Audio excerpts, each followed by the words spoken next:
Hello बच्चों, क्या हाल चाल। सब बढ़िया। तो भैया अब शुरू करते हैं आज अपना 5वां चैप्टर। और अब सिलेबस के 9 चैप्टर में से 4 चैप्टर्स हो चुके हैं, बीच में एग्जैक्ट बीच में खड़े हैं, जहां से अब हम लोग बोलते हैं ना चैप्टर का हाईएस्ट पॉइंट, जो फिजिकल केमिस्ट्री का हाईएस्ट पॉइंट वाले चैप्टर्स हैं वो आपका वेट कर रहे हैं। जो लोग बिना बैकलॉग के इस वीडियो को आज के आज देख रहे हैं भैया बहुत बढ़िया, क्योंकि महीना बदल गया है। बस किस्मत बदलने वाली है 5 मई 2024 को। ठीक है, तो आप कितना प्रिपेयर्ड हो, कैसे प्रिपेयर्ड हो, ये सारी चीज़ें आप डिसाइड करोगे। कितने प्रिपेयर्ड हो ये चीज़ें आप अपने डीपीपी और अपने क्वेश्चंस अपने टेस्ट से डिसाइड करते चलिए। कोशिश कीजिए भैया, चैप्टर अगर 2 दिन 3 दिन में हो रहा है तो आप भी 2 दिन 3 दिन में उसको फिनिश कीजिए। चैप्टर्स के साथ साथ आप भी अपने सिलेबस को अपने आप से कंप्लीट कीजिए जितना हो सकता है।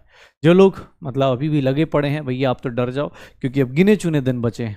ठीक है, मतलब मार्च आ गया है, अप्रैल और मई में तो एग्ज़ाम ही है। मई में तो पता ही नहीं है, मई का दिन तो काउंट ही नहीं करने। मार्च और अप्रैल 2 महीने बचे, तो भैया सिंसियरली लग जाइए।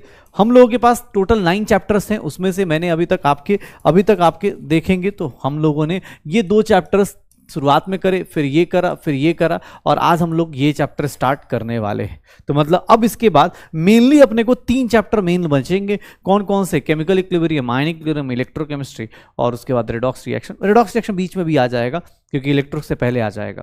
ठीक है, तो बस यही है, इतने ही चीज़ें करनी है। अब फटाफट आपको फिनिश करना है, कोशिश कीजिएगा साथ साथ में कर लीजिएगा साथ साथ। ओके चलो, तो आज का चैप्टर शुरू करते हैं और आज के चैप्टर का नाम है थर्मोडायनेमिक्स। आज के चैप्टर का नाम है थर्मोडायनेमिक्स, और थर्मोडायनेमिक्स भैया बहुत ही प्यारा सा, बहुत ही शानदार सा चैप्टर है। क्या है भैया? तो ये क्या करता है, ध्यान सुनिएगा। It is the branch of physical chemistry. ये क्या है? ये ब्रांच ऑफ फिजिकल केमिस्ट्री है। ये ब्रांच ऑफ फिजिकल केमिस्ट्री है जो किसको डील करता है? सर ये किसको डील करता है? जैसे केमिकल काइनेटिक्स किसको डील करता था? रेट ऑफ रिएक्शन को। वैसी branch of physical chemistry which deals with, किसको डील करेगा? Which deals with sir heat of reaction, heat और energy associated with any process और रिएक्शन, इसी को डील करेगा। थर्मोडायनेमिक्स चैप्टर में देखोगे तो मेरे पास टोटल जो थर्मोडायनेमिक्स चैप्टर पढ़ना है उसको मैं टोटल अगर मैं पार्ट में डिवाइड करूं तो सबसे पहले हम लोग सबसे ज़्यादा जो आज के टाइम पे अगर टाइम लगेगा तो basic terms and first law of thermodynamics की बात करें। चाहे बेसिक टर्म्स पहले बता देता हूं, फिर लॉज ऑफ थर्मोडायनेमिक्स आएगा।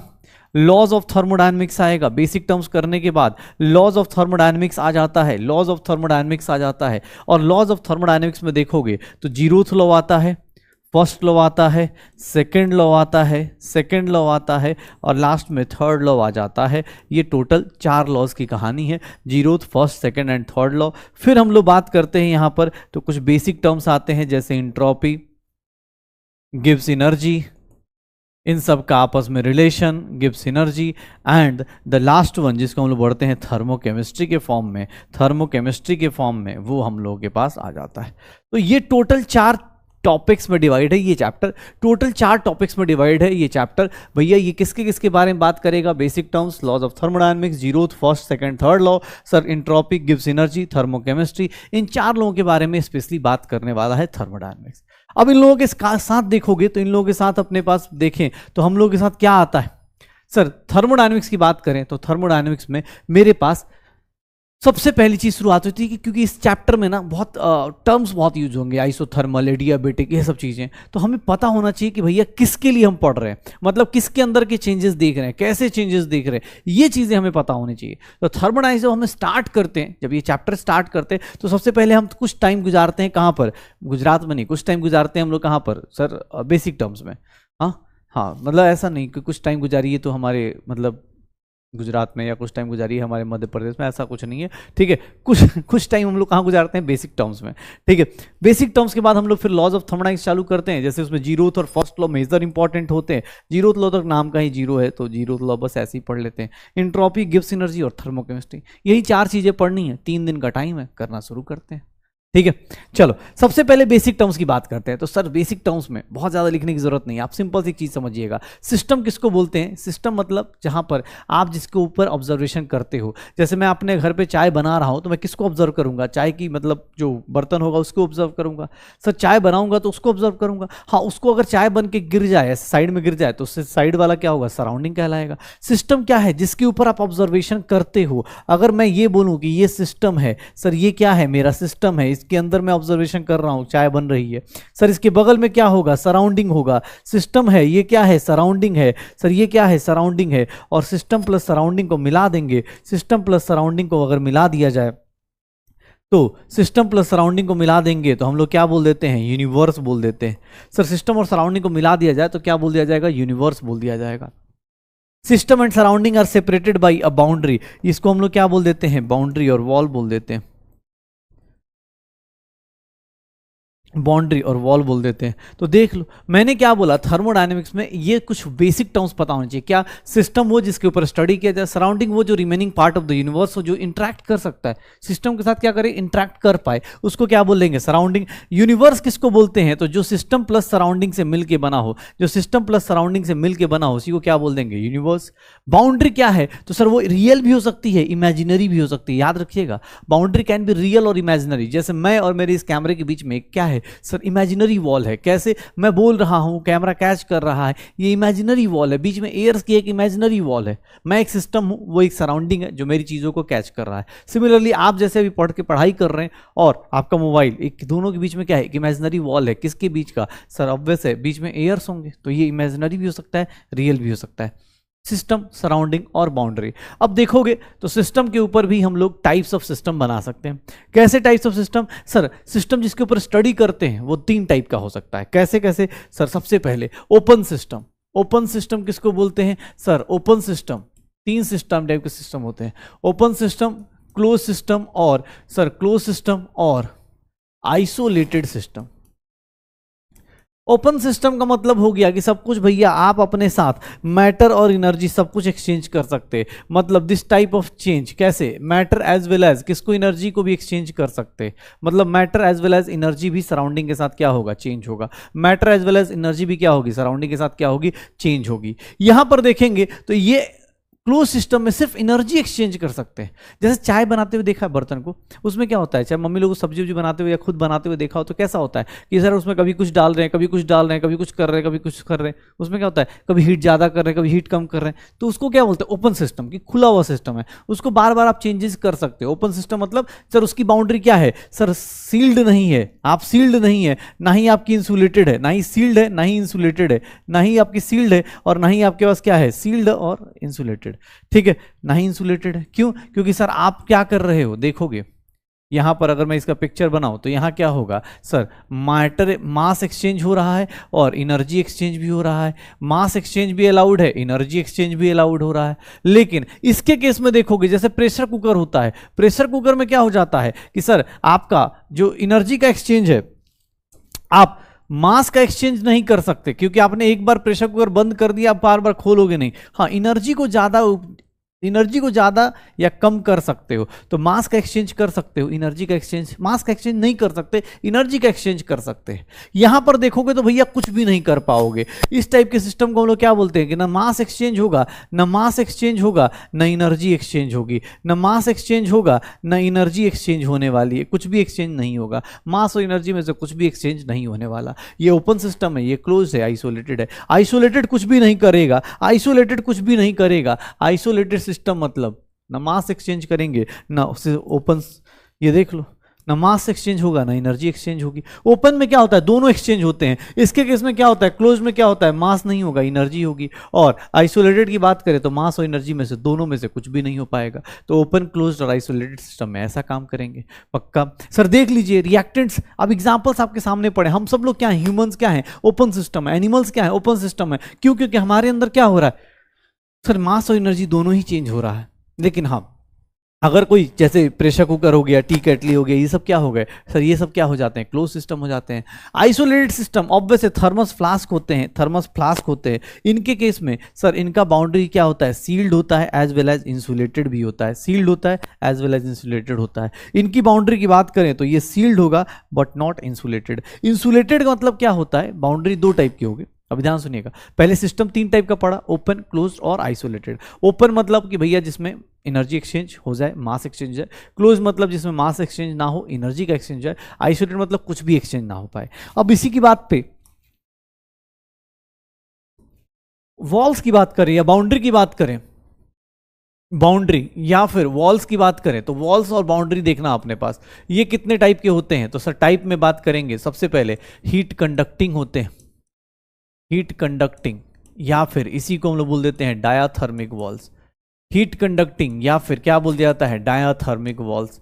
सर याद रखिएगा, जहां पर हीट कंडक्ट हो रहा है, जहां पर भी हीट कंडक्ट हो रहा है सर वहां पर sir heat conducting walls, diathermic walls. और एक होता है heat insulating walls. Heat insulating walls का मतलब क्या हो जाएगा, हीट इंसुलेटिंग वॉल्स का मतलब क्या हो जाएगा, इसको हम लोग नाम दे देते हैं एडियाबेटिक वॉल्स। इसका नाम क्या हो जाता है, एडियाबेटिक वॉल्स। ये क्या बोल दिया जाता है, एडियाबेटिक वॉल्स बोल दिया जाता है। तो बाउंड्री दो टाइप की, heat conducting, heat insulating, heat conducting, heat insulating. Sir boundary अपने पास दो टाइप की, हीट कंडक्टिंग, हीट इंसुलेटिंग। एक को क्या बोल देंगे, डायाथर्मिक वॉल्स, एक को क्या बोल देंगे, adiabatic walls. Heat conducting, heat insulating. Walls को दो टाइप से और डिवाइड कर सकते हो। एक होता है सर यहां पर अब कहने को हो जाएगा, एक हो जाएगा फ्लेक्सिबल वॉल और एक हो जाएगा रिजिड वॉल। अब कहने को, या फ्लेक्सिबल का मतलब क्या होगा, जिसकी बाउंड्री या वॉल्यूम क्या हो जाए, चेंज हो जाए, जिसकी बाउंड्री चेंज हो जाए उसको फ्लेक्सिबल वॉल बोल देंगे, और जिसकी बाउंड्री चेंज ना हो उसको रिजिड वॉल बोल देंगे। तो भैया टाइप्स ऑफ वॉल्स भी कितने होंगे, दो टाइप के, ये heat conducting, heat insulating, rigid और फ्लेक्सिबल। पक्का। तो मेरे पास देख लो, सिस्टम आया, सराउंडिंग आया, सिस्टम आया, सराउंडिंग आया, बेसिक टर्म में सिस्टम, सराउंडिंग और क्या आ गया, बाउंड्री। बाउंड्री क्या है सर, रियल हो सकता है, इमेजिनरी हो सकता है, इन दोनों को मिला देंगे तो यूनिवर्स होगा। और यहां पर सिस्टम का देखेंगे, सिस्टम का देखेंगे क्लासिफिकेशन, तो तीन टाइप का, मास एक्सचेंज करेगा तो ओपन सिस्टम, एनर्जी एक्सचेंज करेगा तो ओपन सिस्टम, लेकिन हाँ मास एक्सचेंज ना करे, एनर्जी का एक्सचेंज करेगा तो क्लोज सिस्टम, मास और एनर्जी दोनों का एक्सचेंज ना करे तो उसको क्या बोल देंगे, आइसोलेटेड सिस्टम। उसमें कौन सी वॉल्स होंगी, एडियाबेटिक। इसमें कौन सी वॉल होंगी, डायाथर्मिक। इसमें भी कौन सी वॉल होगी, डायाथर्मिक। इंसुलेटेड नहीं होती, वहां इंसुलेटेड हो जाती है। पक्का। चलो sir on the basis of composition there are two types of system. कौन कौन से, तो सर याद रखिएगा, पहले को हम लोग बोल देते हैं, अगर मैं इसको इस तरह से डिवाइड करूं तो एक को बोलते हैं homogeneous system. Homogeneous system, homogeneous का मतलब सर ये अभी से लेकर इक्विलिब्रियम तक याद रखिएगा। होमोजीनियस का मतलब सर यूनिफॉर्म रहे, मतलब सब जगह सर एक ही फेज के लोग हों। हेट्रोजीनियस सिस्टम, होमोजीनियस सिस्टम और हेट्रोजीनियस सिस्टम, होमोजीनियस और हेट्रोजीनियस सिस्टम, ये दोनों के दोनों यूनिफॉर्म रहे। मतलब होमोजीनियस का मतलब क्या हो जाएगा, ध्यान से देखना अपने पास। होमोजीनियस का मतलब क्या होगा, अगर रिएक्टेंट गैस है तो प्रोडक्ट भी क्या रहे, गैस में रहे, सब के सब सेम चीज। रिएक्टेंट अगर लिक्विड में है तो प्रोडक्ट कहाँ रहे, लिक्विड में रहे। रिएक्टेंट अगर सॉलिड में है तो प्रोडक्ट क्या हो जाए, सॉलिड में हो जाए। तो इसी को क्या बोलेंगे, होमोजीनियस सिस्टम है। हेट्रोजीनियस सिस्टम की बात करेंगे तो हेट्रोजीनियस सिस्टम मतलब क्या हो गया कि रिएक्टेंट लिक्विड में है और प्रोडक्ट क्या हो गया, गैस में हो गया। मतलब ये दोनों के दोनों अलग अलग हैं। सॉलिड में है तो प्रोडक्ट क्या हो गया, गैस, सॉलिड गैस में हो गया। ऐसे चल रहा है तो अलग अलग हो, मतलब ये क्या रहे, सेम फेज। यहां पर क्या रहे, सेम फेज। यहां पर क्या हो जाए, डिफरेंट फेज हो जाए, अलग अलग टाइप के फेज हो जाए तो उसको क्या बोलेंगे सर, हेट्रोजीनियस सिस्टम बोल देंगे। तो होमोजीनियस सिस्टम और हेट्रोजीनियस सिस्टम, सिस्टम यहां भी दो टाइप का हो गया, होमोजीनियस और हेट्रोजीनियस सिस्टम। श्योर हो। तो on the basis of composition there are two types of system, homogeneous और हेट्रोजीनियस सिस्टम, होमोजीनियस और हेट्रोजीनियस सिस्टम। पक्का। ये देख लो बाउंड्री अपने पास, heat conducting, heat insulating, flexible और रिजिड, फ्लेक्सिबल और रिजिड, होमोजीनियस और हेट्रोजीनियस सिस्टम। श्योर हो। पक्का। डन। अच्छा, मुझसे किसने बोला सर ये सारे बेसिक टर्म्स का अभी क्या यूज है, भाई पता चलेगा, वेट एंड वॉच। सर दो टाइप की प्रॉपर्टीज भी दो टाइप की, अब यहां से देखिएगा, आज जो भी पढ़ रहे वो सारे के सारे बेसिक टर्म्स है। बेसिक टर्म्स मतलब ये पूरे मतलब यहां पर पूरे थर्मोडाइनमिक्स में कहीं भी यूज हो जाएंगे। कैसे सर, देखिएगा, to types of properties of system. System की कुछ प्रॉपर्टीज होंगी, कौन कौन सी, तो सर ध्यान सुनिएगा। सर एक को हम लोग बोलते हैं इंटेंसिव और एक को बोलते हैं एक्सटेंसिव। इंटेंसिव प्रॉपर्टीज का मतलब सर नाम से ही पता है, इंटेंसिव मतलब इंडिपेंडेंट ऑफ मास, मतलब जो किस पे डिपेंड ना करे, do not depends upon the quantity of matter, मतलब क्वांटिटी ऑफ मैटर मतलब क्या हो जाएगा, मास हो जाएगा। सर जो मास पे डिपेंड ना करे उसी को क्या बोल देंगे, इंटेंसिव। सर एक्सटेंसिव का मतलब क्या होगा, सर जिसका मैग्नीट्यूड किस पे डिपेंड करे, upon the quantity of matter, जो मास पे डिपेंड करे उसको क्या बोल देंगे, एक्सटेंसिव प्रॉपर्टी। इंटेंसिव प्रॉपर्टी जो होती हैं, ध्यान सुनिएगा, इंटेंसिव प्रॉपर्टी जो होती हैं सर ये क्या होती हैं, intensive properties non additive in nature होती हैं, इनको आप डायरेक्ट ऐड नहीं कर सकते, नॉन एडिटिव इन नेचर होती हैं, कभी भी आप डायरेक्ट ऐड नहीं कर सकते। एक्सटेंसिव प्रॉपर्टी जो होती हैं एडिटिव इन नेचर होती हैं, ये क्या होती हैं, डायरेक्टली ऐड हो जाती हैं, एडिटिव इन नेचर होती हैं। जैसे फॉर एग्जांपल देख लो, तुम कभी भी टेम्परेचर डायरेक्ट दो बंदों को मिलाओगे, ऐसा नहीं बोल सकते कि सर मेरा हाथ 30 पे है, दोस्त का हाथ 20 पे है, हम दोनों ने हाथ मिलाया 30 + 20 50 डिग्री सेल्सियस हो गया, नहीं। टेम्परेचर डायरेक्ट एडिटिव नहीं होता, वेपर प्रेशर डायरेक्टली एडिटिव नहीं होता। स्पेसिफिक हीट, ये जो एग्जांपल्स दिए गए हैं, चाहे वो फिजिक्स का हो चाहे केमिस्ट्री का हो, ये सारे के सारे किसके एग्जांपल है, इंटेंसिव प्रॉपर्टीज के। ठीक है, एक्सटेंसिव का मतलब क्या हो गया कि सर वो किस पे डिपेंड करती है, मास के ऊपर। ये सारे examples, internal energy, total moles, volume, enthalpy, entropy, Gibbs energy, length, mass, ये सब किस पे डिपेंड करेगा, मास के ऊपर, मोल्स के ऊपर। तो ये क्या है, और ये देखोगे जैसे अभी पढ़ेंगे आगे जाके सारे टर्म्स इंटरनल एनर्जी, मैं अभी हाईलाइट कर देता हूँ क्योंकि अभी आ जाएगा, चैप्टर में ही आ जाएगा। एंथैल्पी, वॉल्यूम, गिब्स एनर्जी, ठीक है, वर्क डन, ये सब क्या है अपने पास, सर ये किस पे डिपेंड करेंगे, मास के ऊपर। तो ये क्या हो जाएगा, एक्सटेंसिव प्रॉपर्टी। ये नॉन एडिटिव होता है, देखोगे कौन कौन से हैं, टेम्परेचर मेजर है, ठीक है, वेपर प्रेशर है, सरफेस टेंशन है, refractive index, viscosity, melting point, boiling point, ये सब चीजें देख सकते हो आप, कॉन्सेंट्रेशन, ठीक है, यहाँ पर ठीक है, कॉन्सेंट्रेशन, ये सब चीज़ें आपको क्या मिल जाएंगे, ये सब चीज़ें आपको क्या मिल जाएंगी, ये ध्यान रखिएगा, ये क्या होंगे, इंटेंसिव होगी। ये इंडिपेंडेंट है और ये क्या कर रहा है, डिपेंड कर रहा है।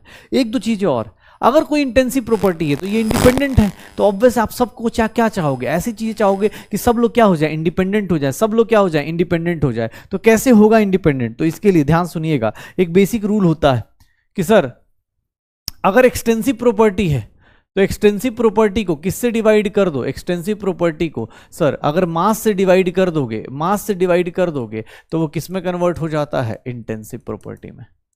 एक्सटेंसिव प्रॉपर्टी को मास से डिवाइड कर दोगे तो किस में कन्वर्ट हो जाता है, इंटेंसिव में। पहला रूल तो ये हो गया। या फिर अगर दो एक्सटेंसिव प्रॉपर्टीज का रेशियो ले लोगे, दो एक्सटेंसिव प्रॉपर्टी का अगर रेशियो ले लोगे, दो एक्सटेंसिव प्रॉपर्टी का अगर रेशियो ले लोगे, एक्सटेंसिव प्रॉपर्टीज का रेशियो ले लोगे, तो सर क्या बन जाएगा, इंटेंसिव प्रॉपर्टी बन जाएगी। That is equals to intensive property. ये क्या हो जाएगा, इंटेंसिव प्रॉपर्टी बन जाएगी। ये क्या हो जाएगा, इंटेंसिव प्रॉपर्टी बन जाएगी। सर दो एक्सटेंसिव प्रॉपर्टीज का अगर रेशियो ले लोगे तो ये क्या बन जाएगा, इंटेंसिव प्रॉपर्टी बन जाएगा। कैसे, फॉर एग्जाम्पल डेंसिटी। डेंसिटी बहुत सारे लोगों को लगता है कि sir mass upon volume, density किस पे डिपेंड करेगा, मास के ऊपर। लेकिन सच बताऊं तो डेंसिटी क्या होता है, इंटेंसिव होता है। क्यों सर, मास कम करेंगे तो डेंसिटी चेंज हो जाएगा, नहीं, मास कम करेंगे तो वॉल्यूम भी कम हो जाएगा। सर डेंसिटी, मान लो ये कोई वुड का प्लैंक है, मतलब वुडन प्लैंक है, कोई वुड का एक तख्ता है, इसका डेंसिटी अभी क्या होगा, इसका डेंसिटी m/v होगा। सर इसको आधा कर दीजिए, आपने बोला मास कम कर दिया तो इधर क्या हो गया, m/2, तो वॉल्यूम भी तो v/2 हो गया भाई। डेंसिटी अभी निकालने जाओगे, m/2 divide by v/2, 2 cancel, अभी भी कितनी आएगी, m/v ही आएगी। डेंसिटी चेंज नहीं होती है, लकड़ी को आधा आधा काट दोगे डेंसिटी चेंज नहीं होती। तो डेंसिटी क्या है सर, इंटेंसिव प्रॉपर्टी है। अगर कोई भी चीज, जैसे मैं बोल रहा हूं, देखो यहां पर ये मैंने बोला इंटरनल एनर्जी, इंथैल्पी, इंथैल्पी क्या है सर, इंथैल्पी अगर आपको मैं बोल दूं कि इंथैल्पी क्या है सर, एक्सटेंसिव है। एक काम करो, इंथैल्पी को मास से डिवाइड कर दो, इसको हम लोग बोल देते हैं स्पेसिफिक इंथैल्पी। इसको हम लोग क्या बोल देते हैं, स्पेसिफिक इंथैल्पी। ये क्या कहलाती है, स्पेसिफिक इंथैल्पी। और अब देखोगे तो सर ये क्या होगा, इंटेंसिव हो जाएगा। क्यों, क्योंकि सर आपने मास से डिवाइड कर दिया, इंटेंसिव प्रॉपर्टी आ गई। ये क्या हो गई, इंटेंसिव प्रॉपर्टी हो गई। पक्का सर, तीन चीजें याद रखिएगा, कहीं भी फिजिक्स में आए चाहे कहीं भी, रेट ऑफ एक्स निकालना है तो रेट ऑफ एक्स के लिए कुछ नहीं, delta x by delta T करना होता है। सर ग्रेडियंट ऑफ एक्स निकालना है तो ग्रेडियंट ऑफ एक्स के लिए कुछ नहीं, delta x upon delta L करना होता है। और अगर स्पेसिफिक ऑफ एक्स निकालना हो तो सर उसके लिए क्या करते हैं, सर एक्स को किससे डिवाइड कर देते हैं, मास से डिवाइड कर देते हैं। ये बेसिक कुछ फिजिक्स के कुछ रूल्स हैं। केमिकल काइनेटिक्स में रेट और ग्रेडियंट पढ़ा था, यहाँ पर ये जानिए कि स्पेसिफिक निकालना है। अगर कोई बोले स्पेसिफिक एनर्जी, मतलब एनर्जी डिवाइड बाई क्या करना है, मास करना है। एनर्जी डिवाइड बाई क्या करना है, मास करना है। बस ये ध्यान रखिएगा। आपके पास एक्सटेंसिव प्रॉपर्टी कौन सी होती है, जो मास पे डिपेंड करती है। इंटेंसिव क्या है, जो मास से इंडिपेंडेंट होती है। पक्का? चलो, ये लिस्ट आपको धीरे धीरे करके, आपको अभी टाइम एग्जाम हॉल में जाने से पहले सब आराम आराम से देख के ध्यान से देख सकते हो, कोई दिक्कत नहीं आएगी। चलो, मुझे बता दिया गया कि सर इंटेंसिव सिस्टम की प्रॉपर्टीज ऐसी ऐसी हैं, सिस्टम इतने टाइप्स का होता है, सिस्टम और सराउंडिंग के बीच में दीवार ऐसी ऐसी होती है। ये बेसिक टर्म्स हम लोग पढ़ रहे हैं। अब हमारे बेसिक टर्म्स में एक दो चीज़ें और। Thermodynamic variables. थर्मोडायनेमिक वेरिएबल्स भाई दो टाइप के होते हैं। जैसे हमारी जिंदगी में वेरिएबल्स दो टाइप के होते हैं। कैसे, ध्यान सुनिएगा, ध्यान सुनिएगा। थर्मोडायनेमिक वेरिएबल्स में मेजरली हम लोग देखते हैं प्रेशर, वॉल्यूम और टेम्परेचर। तीन चीजें देखते हैं, pressure, volume and temperature. Pressure, volume and temperature को ही हम लोग क्या बोल देते हैं, थर्मोडायनेमिक वेरिएबल्स बोल देते हैं। प्रेशर, वॉल्यूम एंड टेम्परेचर को ही हम लोग क्या बोलते हैं, थर्मोडायनेमिक वेरिएबल बोल देते हैं। ध्यान से सुनना अपने पास, थर्मोडायनेमिक वेरिएबल्स को हम लोग कैसे डिफाइन करेंगे। Sir, to types of thermodynamic variable. Thermodynamic variables जो होते हैं वो दो टाइप के होते हैं। ध्यान सुनिएगा, इसी को एक देखिएगा, एक को बोलते हैं हम लोग पाथ फंक्शन, एक को बोलते हैं पाथ फंक्शन, या फिर इसी को पाथ वेरिएबल बोल दो, पाथ फंक्शन। और एक को बोलते हैं हम लोग पाथ फंक्शन, और एक को बोलते हैं हम लोग स्टेट फंक्शन। पाथ फंक्शन या फिर क्या बोल देते हैं, स्टेट फंक्शन। पाथ फंक्शन या फिर क्या बोल दिया जाता है, स्टेट फंक्शन। पाथ फंक्शन और स्टेट फंक्शन, पाथ फंक्शन और स्टेट फंक्शन। पाथ फंक्शन मतलब क्या हो गया कि सर जो किस पे डिपेंड करता हो, sir who depend, which depends on variables, which depends on variables which depends on path, depends on path। जैसे फॉर एग्जाम्पल वर्क हो गया, हीट हो गया। ये क्या होते हैं, हीट Q से रिप्रेजेंट करते हैं, वर्क को W से रिप्रेजेंट करते हैं। ये क्या हो गया, पाथ फंक्शन।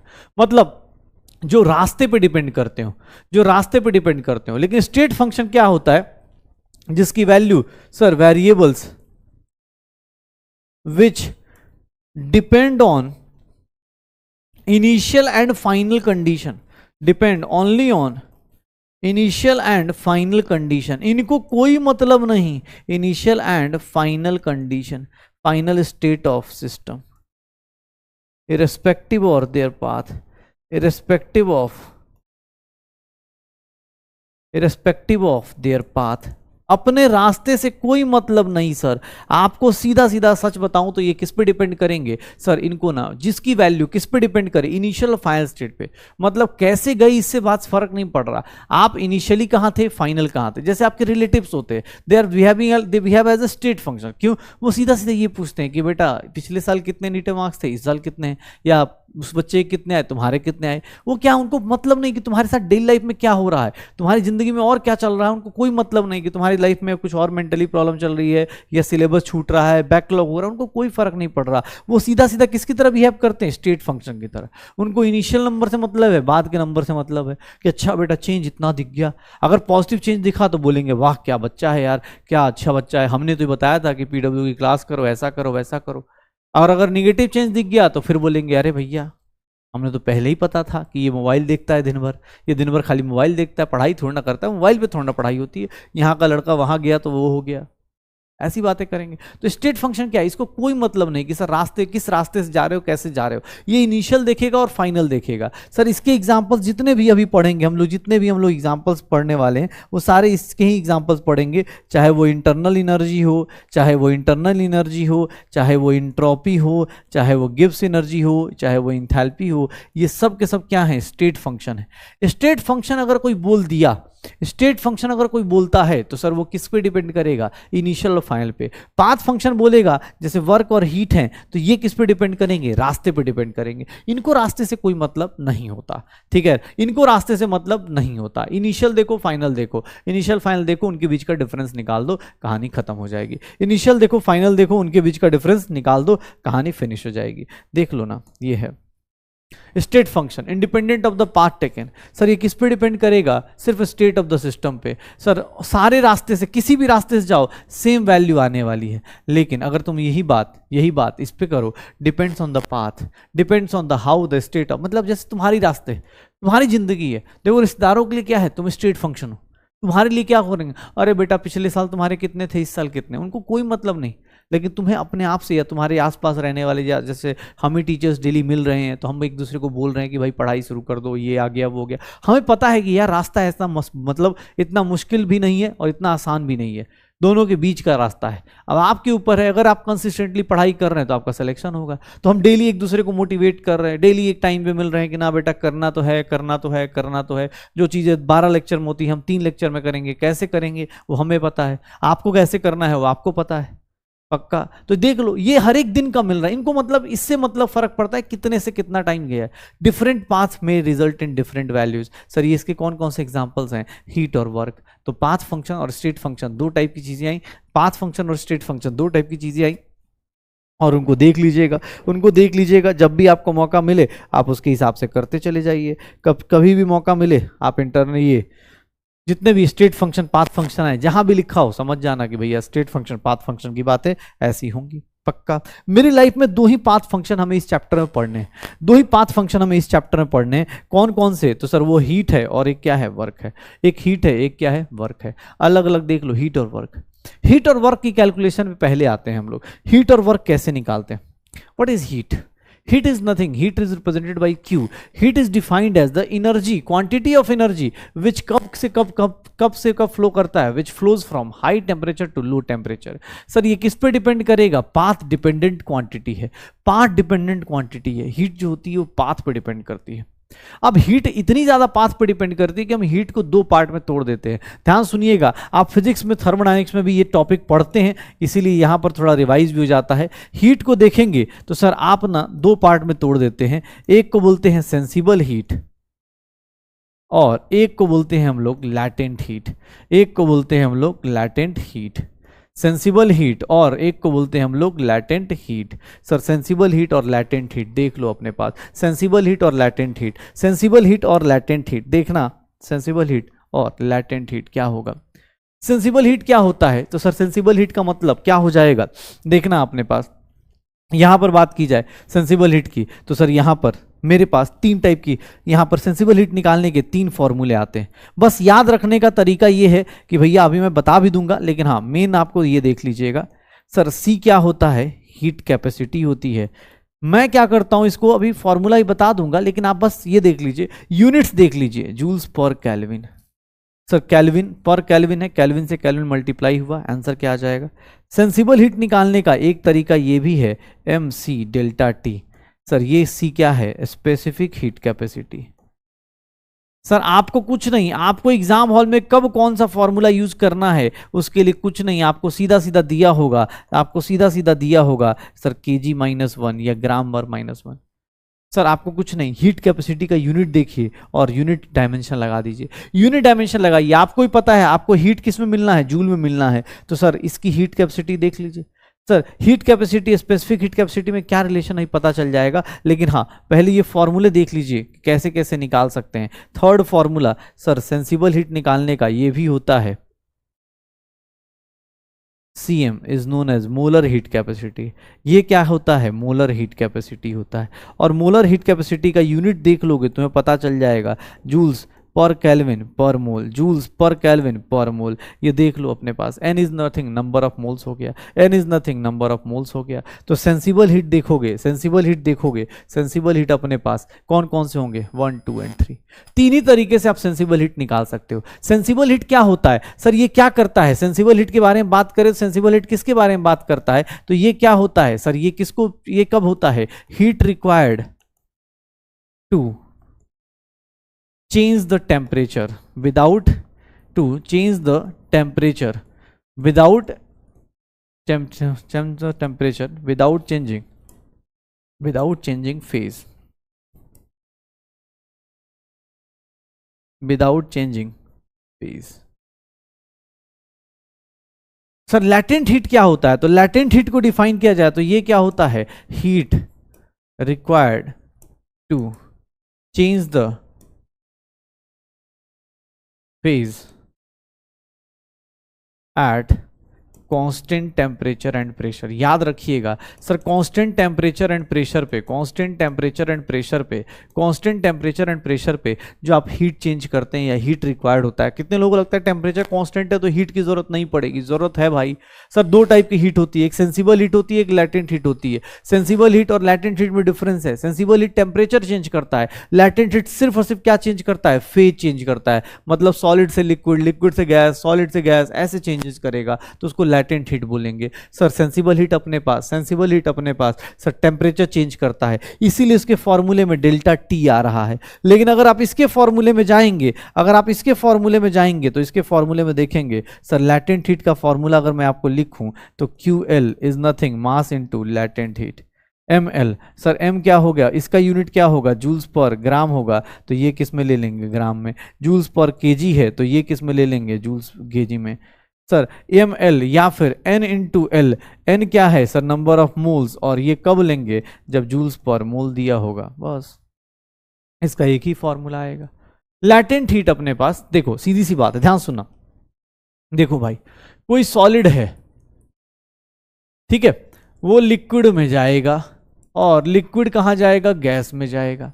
चलो ध्यान सुनिएगा, सॉलिड से लिक्विड अगर जाना है, सॉलिड से लिक्विड जाना है, ध्यान सुनिएगा, सॉलिड से लिक्विड अगर ये फेज चेंज करना है तो याद रखिएगा ये फेज चेंज कब होता है? सर सॉलिड से लिक्विड जब जाते हैं तो इसको हम बोलते हैं फ्यूजन, इसको हम बोलते हैं फ्यूजन या फिर बोलते हैं मेल्टिंग। और ये कब पॉसिबल होता है? फ्यूजन और मेल्टिंग कब पॉसिबल होता है? Eight constant temperature. कौन सा टेम्परेचर? उस कांस्टेंट टेम्परेचर को बोलते हैं मेल्टिंग पॉइंट। उस कांस्टेंट टेम्परेचर को क्या बोलते हैं? Melting point. याद रखिएगा, कांस्टेंट टेम्परेचर एंड प्रेशर पे आपका अगर मेल्टिंग होता है, सॉलिड से लिक्विड जाते हैं, तो आप क्या कहलाएंगे? सर ये क्या कहलाएगा? इसके अंदर जो हीट चेंज होगा, इसके अंदर जो हीट चेंज होगा उसी को क्या बोल देंगे? इसके अंदर जो हीट चेंज होगा, इसके अंदर जो हीट चेंज होगा इसी को हम लोग क्या बोल देंगे? Latent heat of, latent heat of fusion, latent heat of fusion. Sir देख लीजिए, ऐसे गए तो इसको क्या बोलेंगे? फ्यूजन या मेल्टिंग। किसका? Sir at constant boiling point, constant melting point, और इसी का नाम क्या रख देते हैं? Latent heat of fusion, LFUS। ठीक है, अब इसमें देख लो इसका यूनिट क्या है, उसके हिसाब से लैटेंट हीट निकाल दो। मास में दिया होगा तो मास से मल्टीप्लाई कर देना, नंबर ऑफ मोल्स दिया होगा तो नंबर ऑफ मोल से मल्टीप्लाई कर देना। अगर मैं बोलूं कि लिक्विड से मैं कहां जा रहा हूं? गैस जा रहा हूं। लिक्विड से मैं कहां जा रहा हूं? गैस जा रहा हूं। तो लिक्विड से गैस जाने के लिए क्या करेंगे? ध्यान सुनिएगा, लिक्विड से गैस जाने के लिए क्या करते हैं? इसको हम लोग बोलते हैं वेपराइजेशन बोल देते हैं, इसको हम लोग बोल देते हैं vaporisation. Vaporisation at constant temperature, vaporisation at constant temperature. और ये कांस्टेंट टेम्परेचर को हम लोग क्या बोल देते हैं? बॉइलिंग पॉइंट बोलते हैं क्या? इस कांस्टेंट टेम्परेचर को हम लोग क्या बोल देते हैं? बॉइलिंग पॉइंट बोल देते हैं क्या? यहां पर जो एनर्जी रिलीज होगी, यहां पर जो एनर्जी रिलीज होगी उसी को हम लोग क्या बोल देंगे? लैटेंट हीट ऑफ, इसी को हम लोग क्या बोल देंगे? Latent heat of vaporisation, latent heat of vaporisation, latent heat of vaporisation.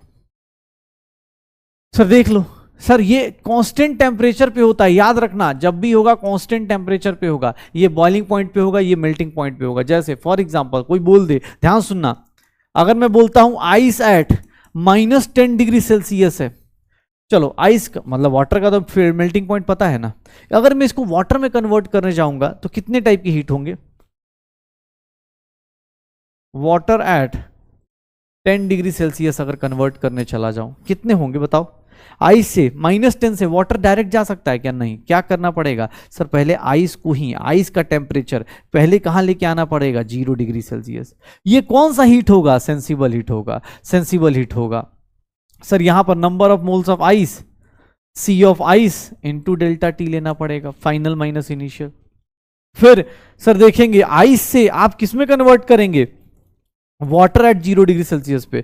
Sir ये क्यों? क्योंकि सर आपको ही पता है जो फेज चेंज होता है, सॉलिड से लिक्विड जाएंगे, सर यहां पर कौन सा होगा? लैटेंट हीट होगा, N into latent heat of fusion आएगा।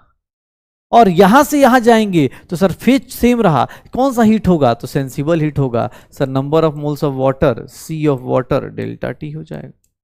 देख लीजिए, आपको कोई बोल दे कि सर डायरेक्ट चले जाए, नहीं डायरेक्ट नहीं जा सकते, हीट चेंज डायरेक्ट नहीं हो सकता, आपको एक एक स्टेप जाना पड़ेगा। सर यहां से चालू करेंगे, यहां जाएंगे, आइस को पहले 0 पे, क्योंकि ये जब ये जो चेंज होता है ना, ये कांस्टेंट टेम्परेचर पे होता है, यहां टेम्परेचर चेंज नहीं होता है।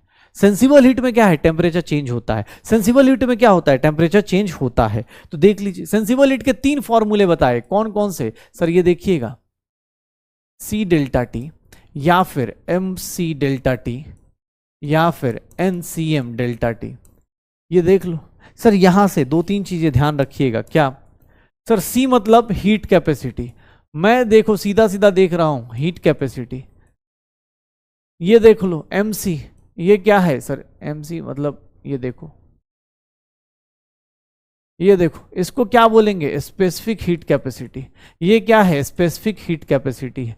ये क्या है, स्पेसिफिक हीट कैपेसिटी है। ये क्या है सर, CM मतलब मोलर हीट कैपेसिटी है, मोलर हीट कैपेसिटी है। अब इन सब के बीच का रिलेशन निकाल के देख लो सर, ये तीनों के तीनों इक्वेट होंगे, तीनों के तीनों इक्वेट होंगे। हम क्या लिख सकते हैं, capital C is nothing M into, sir मैं ऐसा लिख सकता हूं, what is specific heat capacity,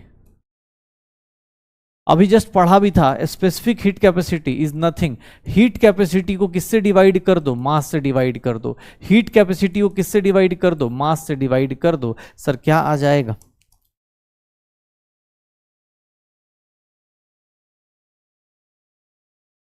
ये आ जाएगा। हीट कैपेसिटी को किससे, मास से डिवाइड कर दो, स्पेसिफिक हीट कैपेसिटी आ जाएगी। सिमिलरली सर यहां पर देखेंगे तो यहां पर देखना, अगर मैं बोलूं कि सर एक काम करते हैं, M into small c and that is equals to NCM for 1 mole. ध्यान सुनना, 1 मोल की बात कर दूं, 1 मोल के लिए बात कर लूं, तो सर n की वैल्यू जहां 1 हुई वहां पर मास किसके इक्वल हो जाएगा, mass will be equal to molar mass, क्योंकि 1 मोल का मास सर क्या हो जाएगा, 1 मोल का मास ये हो जाएगा। सर देखना,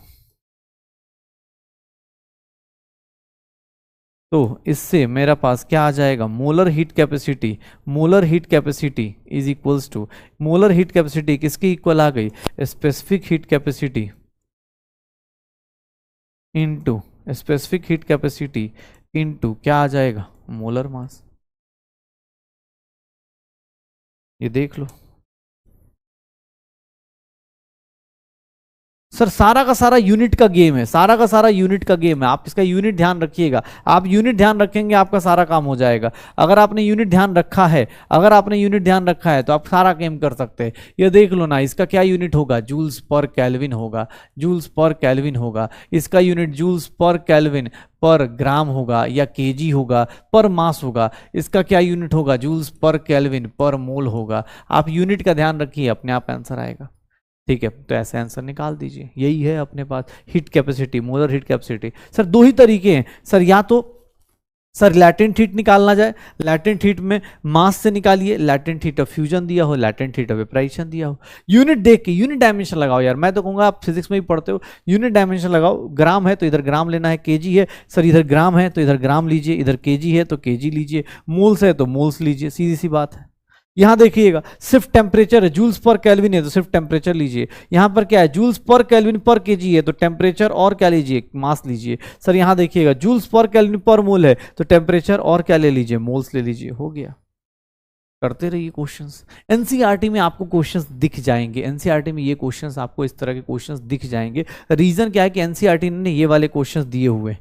अगर आप एनसीईआरटी क्वेश्चन देखेंगे तो एक्सरसाइज में ये क्वेश्चंस दिए गए हैं, जहां पर ये बोला जाता है कि भैया आप बताइए, calculate the number of kilo joules of heat required to raise the temperature of 60 gram of aluminium from 35 degree celsius to 55 degree celsius. Molar heat capacity दी हुई होती है। क्या करेंगे आप, कैसे निकालेंगे, कैसे निकालेंगे, तो भैया देख लो कैसे निकालेंगे। तो देखना अपने पास, ये देखिएगा सर यहां पर अगर मैं बात करूं हीट की, तो हीट क्या होगा, heat is nothing NCM delta T. Sir आपने NCM का फॉर्मूला क्यों यूज किया, सर क्योंकि जो CM है मोलर हीट कैपेसिटी दी है, तो मैं मोलर हीट कैपेसिटी का फॉर्मूला यूज करूंगा। कोई गलती से नंबर ऑफ मोल्स कैसे निकालते हैं बेटा, अब ये मत बोलना कि नंबर ऑफ मोल्स कैसे निकालते हैं, 60 into divide by 27 into CM की वैल्यू 24, डेल्टा टी की वैल्यू कितनी हो गई 20। तो सर देख लो कितना आ जाएगा, सर ये 9 3 और ये कितना हो गया 8 3।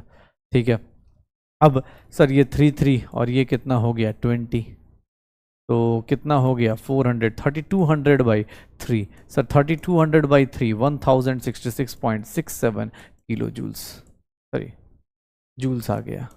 और जूल्स आ गया, तो जूल्स को किलो जूल्स में कन्वर्ट करना है, तो ये क्या करेंगे, किलो जूल्स कर देंगे, हो गया, निकाल दो। बस इतना ही करना होता है, इतना ही करना होता है। एक चीज और, एक चीज और, ए से बी जा रहे हैं, ध्यान सुनिएगा, ए से बी जा रहे हैं, अगर इसकी हीट की वैल्यू 100 दी गई है तो सर बी से ए जाएंगे, अगर रिएक्शन रिवर्स करेंगे तो सर इसकी हीट क्या होगी, सर सेम चीजें, ए से बी जा रहे हैं, बी से ए आ रहे हैं, तो यहां पर 100 के बदले क्या आ जाएगा, -100 हो जाता है। रिएक्शन के केस में ये चीज याद रखिएगा। अगर आप ए से बी जा रहे हैं, जाते टाइम आपने +100 जूल्स लिया है, तो आते टाइम क्या होंगे, -100 जूल्स आप रिलीज कर देते हैं। क्योंकि जैसे कोई क्वेश्चन पूछेगा, मैं आपसे क्या बताया, लैटेंट हीट ऑफ फ्यूजन बताया, सर यहां से जाते टाइम सॉलिड से लिक्विड जाएंगे तो आपको एनर्जी देनी पड़ेगी, सॉलिड को लिक्विड में ले जाना है तो एनर्जी देनी पड़ेगी, लिक्विड को गैस में ले जाना है तो एनर्जी देनी पड़ेगी। लेकिन उल्टा आएंगे तो क्या होगा, एनर्जी रिलीज होगी। क्यों, क्योंकि सर लिक्विड से सॉलिड जाएंगे, सेम अमाउंट ऑफ एनर्जी जितना आप लेके गए उतना ही आप क्या करेंगे, रिलीज कर देंगे। सेम अमाउंट ऑफ एनर्जी जितना आप लिक्विड से गैस में लेके गए उतना ही आप क्या करेंगे, रिलीज कर देंगे। तो कर दीजिए, पक्का हो जाएगा सर, श्योर है, श्योर हो, चलो देख लो भाई। अब इस तरह क्वेश्चन एनसीईआरटी में आपको दिख जाएगा। जैसे एनसीईआरटी में ये क्वेश्चन दिया हुआ है, सर एंथैल्पी चेंज मतलब अपने को डेल्टा एच निकालना है, डेल्टा एच मतलब वही हीट चेंज निकालना है। 1 मोल water at 0 degree Celsius, water at 10 degree Celsius है, वाटर एट 10 डिग्री सेल्सियस है, उसको कितने फ्रीज करना है, फ्रीज कितने करना है, एनसीईआरटी केमिस्ट्री में दिया हुआ है, ऐसे फिजिक्स में होना चाहिए लेकिन एनसीईआरटी केमिस्ट्री में दिया है तो पढ़ लेते हैं। Ice eight -10 degree Celsius, water at 10 degree Celsius से पहले डायरेक्ट आप आइस में नहीं जा सकते, आपको पहले क्या करना पड़ेगा, वाटर को फ्रीज करके 0 डिग्री सेल्सियस तक लेके आना पड़ेगा। क्योंकि तुम्हें पता है पानी को रखते ही फ्रिज में जम नहीं जाता है, पहले पानी खुद का टेम्परेचर कम करेगा, फिर क्या करेगा, वो कन्वर्ट होगा आइस में, कितने टेम्परेचर पे, आइस एट 0 डिग्री सेल्सियस, और फिर आइस से ये कहाँ चला जाएगा, ऐसे। सर इसमें कितने कितने हीट इन्वॉल्व होंगे, सर इसमें कितने हीट इन्वॉल्व होंगे, ये सेंसिबल हीट होगा, क्या होगा, number of moles of water, C of water into delta T. Sir ये क्या आंसर फ्यूजन, ये कौन सा होगा, लैटेंट हीट, कितना होगा, number of moles into latent heat of fusion, लेकिन इसका अपोजिट माइनस लगा देंगे। क्यों, क्योंकि लैटेंट हीट ऑफ फ्यूजन का माइनस, क्यों, क्योंकि सर अब की बार फ्रीज कर रहे हैं, मतलब उधर से आते हैं तो एनर्जी एब्जॉर्ब होती है, इधर से जाएंगे तो एनर्जी क्या होगी, रिलीज होगी।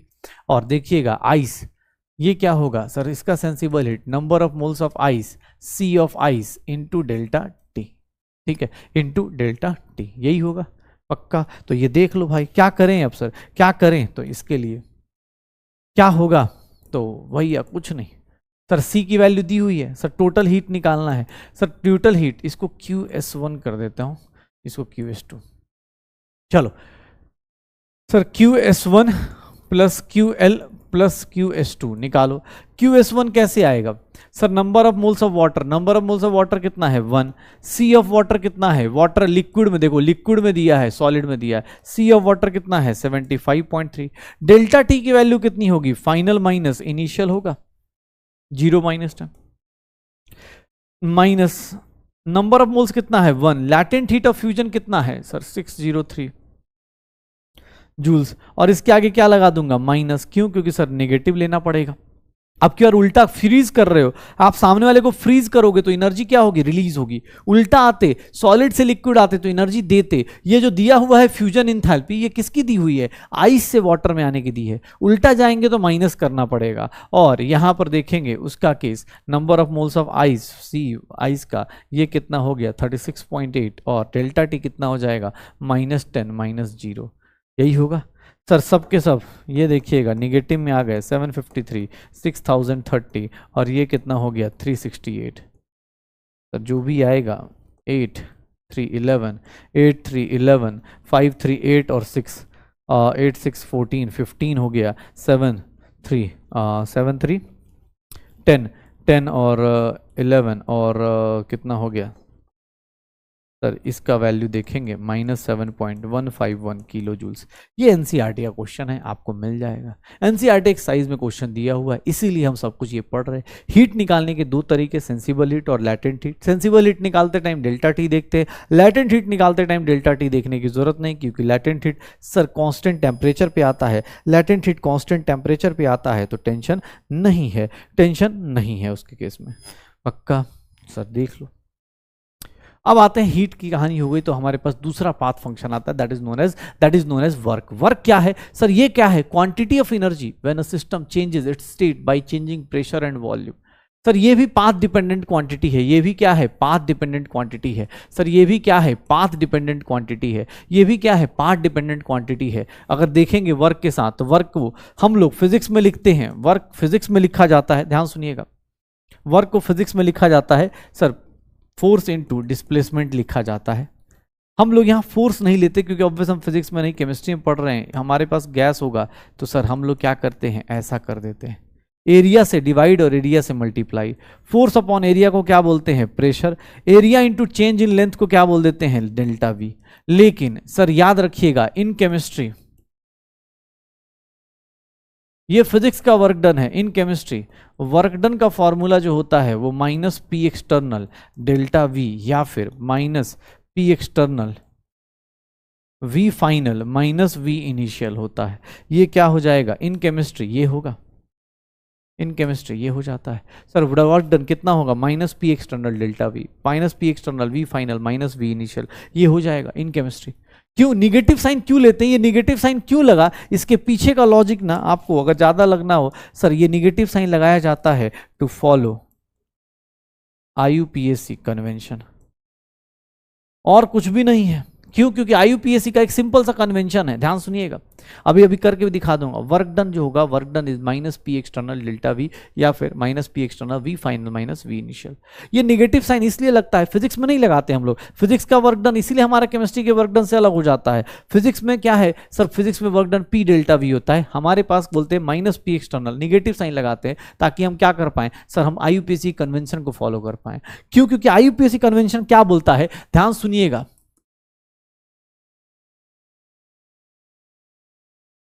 सर पहले हीट की बात कर लेते हैं।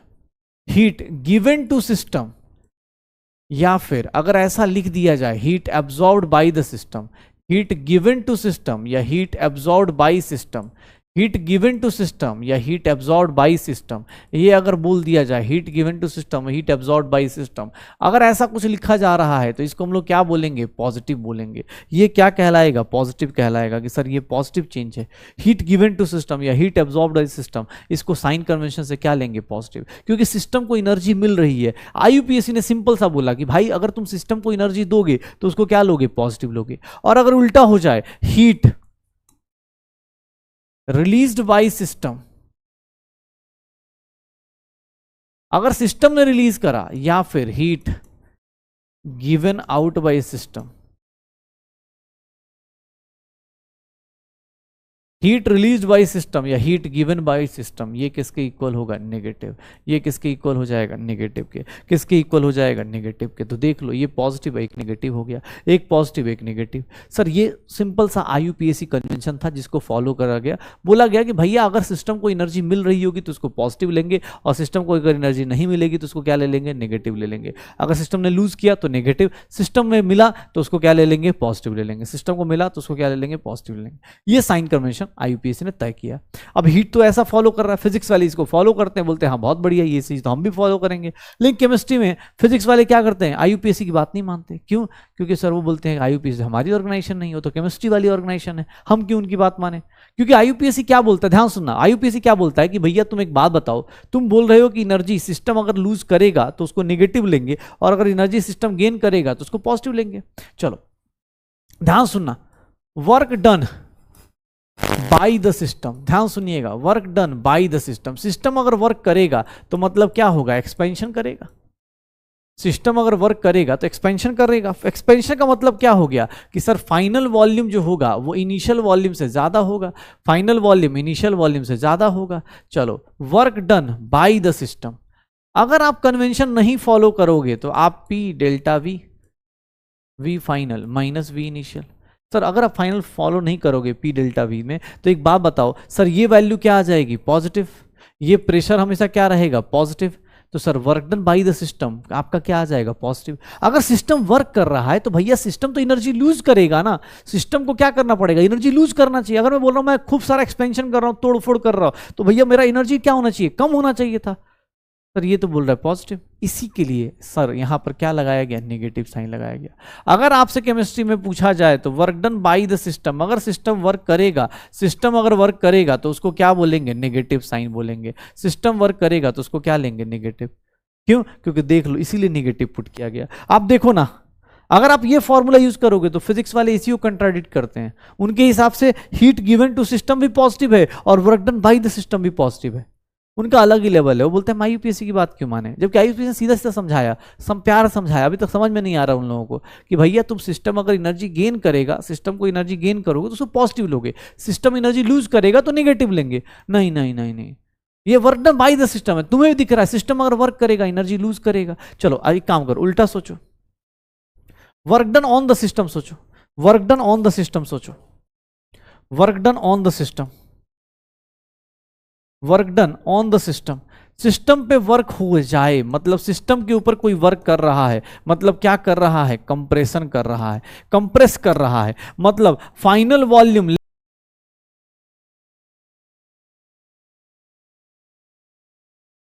सर अब निकालिएगा, अगर सिस्टम पे वर्क हो रहा है तो सर अब अगर आप P एक्सटर्नल ऐसे लिख देता हूं, कोई बोले अरे एक्सटर्नल ये ले भाई, V final minus V initial, तुम्हारे सिस्टम पे वर्क हो रहा है मतलब तुम्हें आग कोई दबा रहा है तो ऑब्वियस तुम्हें एनर्जी दे रहा होगा। तो सर अब यहां देखोगे तो ये क्या हो गया, निगेटिव हो गया।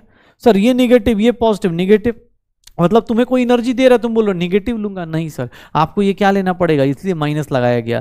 Work done on the system जब बोला जाए, सिस्टम पे वर्क बोला जाए, work done on the system बोला जाए तो वो क्या होगा, पॉजिटिव होगा। Work done on the system क्या कहलाएगा, पॉजिटिव कहलाएगा। Work done on the system क्या कहलाएगा, positive. Work done by the system क्या कहलाएगा, negative. Work done by the system क्या कहलाएगा, नेगेटिव कहलाएगा। Work done by the system negative, work done on the system क्या कहलाएगा, पॉजिटिव कहलाएगा। पक्का। तो दो टाइप के, देखो साइन कन्वेंशन, देखो sign convention, heat released by system, heat gained by system, positive negative. ये साइन कन्वेंशन याद रखिएगा। बाकी फिजिक्स में अपने पास आप नॉर्मली अगर हम वर्क डन करें तो sir area under PV curve, area under PV curve, ये किसको रिप्रेजेंट करता है, ये किसको रिप्रेजेंट करता है, मैग्नीट्यूड ऑफ वर्क को। सर साइन कौन सा लेंगे वो डिपेंड करेगा, साइन कौन सा होगा। Sir area under PV curve को भी हम लोग क्या बोल देते हैं कि सर मैग्नीट्यूड ऑफ वर्क बताएगा। साइन क्या लेंगे, मान लो अब कोई एरिया है, जैसे देखो यहां से यहां अब एक्सपेंशन हो रहा है तो सर इसका area under the PV curve, ये वाला जो एरिया होगा ये किसको रिप्रेजेंट करेगा, वर्क डन को। वर्क डन क्या होगा, वर्क डन क्या होगा, एरिया अंडर कर्व। ध्यान से देखिएगा। अब सर ये साइन क्या लेंगे, अब देख लो यहां पर वॉल्यूम क्या हो रहा है, एक्सपैंड हो रहा है, वॉल्यूम क्या हो रहा है, एक्सपैंड हो रहा है, वॉल्यूम बढ़ रहा है, मतलब work done by the system है, और work done by the system है तो वो क्या ले लिया जाएगा, नेगेटिव ले लिया जाएगा। Work done by the system है तो वो क्या ले लिया जाएगा, नेगेटिव ले लिया जाएगा। तो area under PV curve, work done by the system, work done on the system, sign convention. ये देख लो वर्क डन भी क्या है, पाथ फंक्शन है, वर्क डन भी क्या है, पाथ फंक्शन है, वर्क डन भी क्या है, पाथ फंक्शन है। वर्क डन के लिए sir formula P delta V, P delta V ये ध्यान रखिएगा, P डेल्टा V ये ध्यान रखिएगा। बस श्योर है, डन, पक्का। चलिए सर निकालिए वर्क डन कैसे निकलेगा। वर्क डन का ऐसा यूनिट, ये सब अब यूनिट एंड डायमेंशन आप लोग कर चुके होंगे मुझे लगता है। जहां तक वर्क डन निकालना चलेंगे तो वर्क डन का formula V final minus V initial, निकालिए। जो लोग करना चाहते हैं भैया करिए। वर्क डन कितना है सर, माइनस P एक्सटर्नल 10 की पावर 5 है, P external. Well delta V final कितना है, 10 की पावर -2, और ये कितना है, 10 की पावर -3। सर ये देख लेना, -10 की पावर 5 इंटू 10 की पावर, ध्यान सुन लेना अपने पास, -2, किसी एक को कॉमन ले लो, किसी एक को कॉमन ले लो, तो ये इसको कॉमन लोगे 9 इंटू 10 की पावर -3 आ जाएगा। सर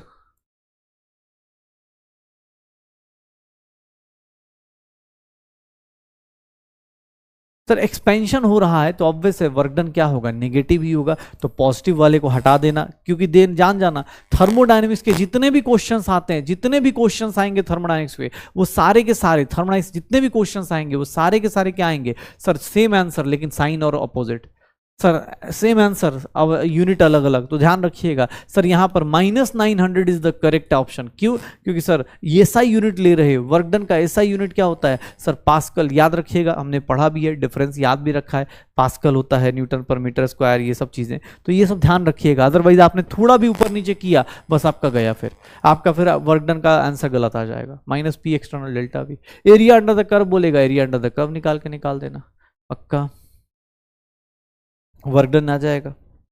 सर हमारे पास दो पाथ फंक्शन थे, दो पाथ फंक्शन थे, कौन कौन से सर? हीट और वर्क डन। हीट का दो टाइप का, सेंसिबल और लैटेंट। वर्क डन अपने पास पता चल गया, -P डेल्टा V से निकालेंगे। अब एक काम करते हैं, बेसिक टर्म्स में हमने सारा कुछ बेसिक टर्म्स कर लिया, system, surrounding universe, walls, types of system के बाद हमने स्टार्ट किया कि भैया दो टाइप की इंटेंसिव प्रॉपर्टी, एक्सटेंसिव प्रॉपर्टी।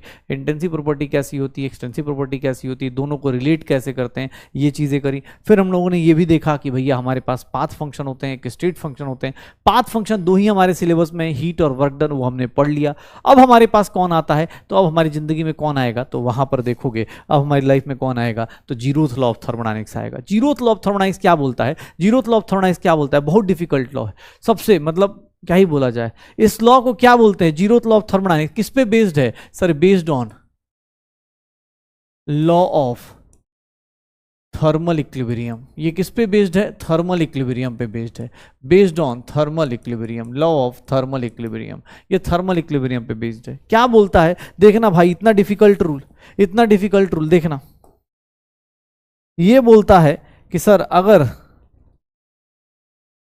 ए और बी थर्मल इक्विलिब्रियम में, मतलब टेम्परेचर ऑफ ए और टेम्परेचर ऑफ बी इक्वल है, और टेम्परेचर ऑफ ए और टेम्परेचर ऑफ सी इक्वल है। ध्यान सुनिएगा क्या बोल रहा है कि temperature of A temperature of B equal है, temperature of A temperature of C equal है, then we can say that temperature of B is equals to temperature of सी।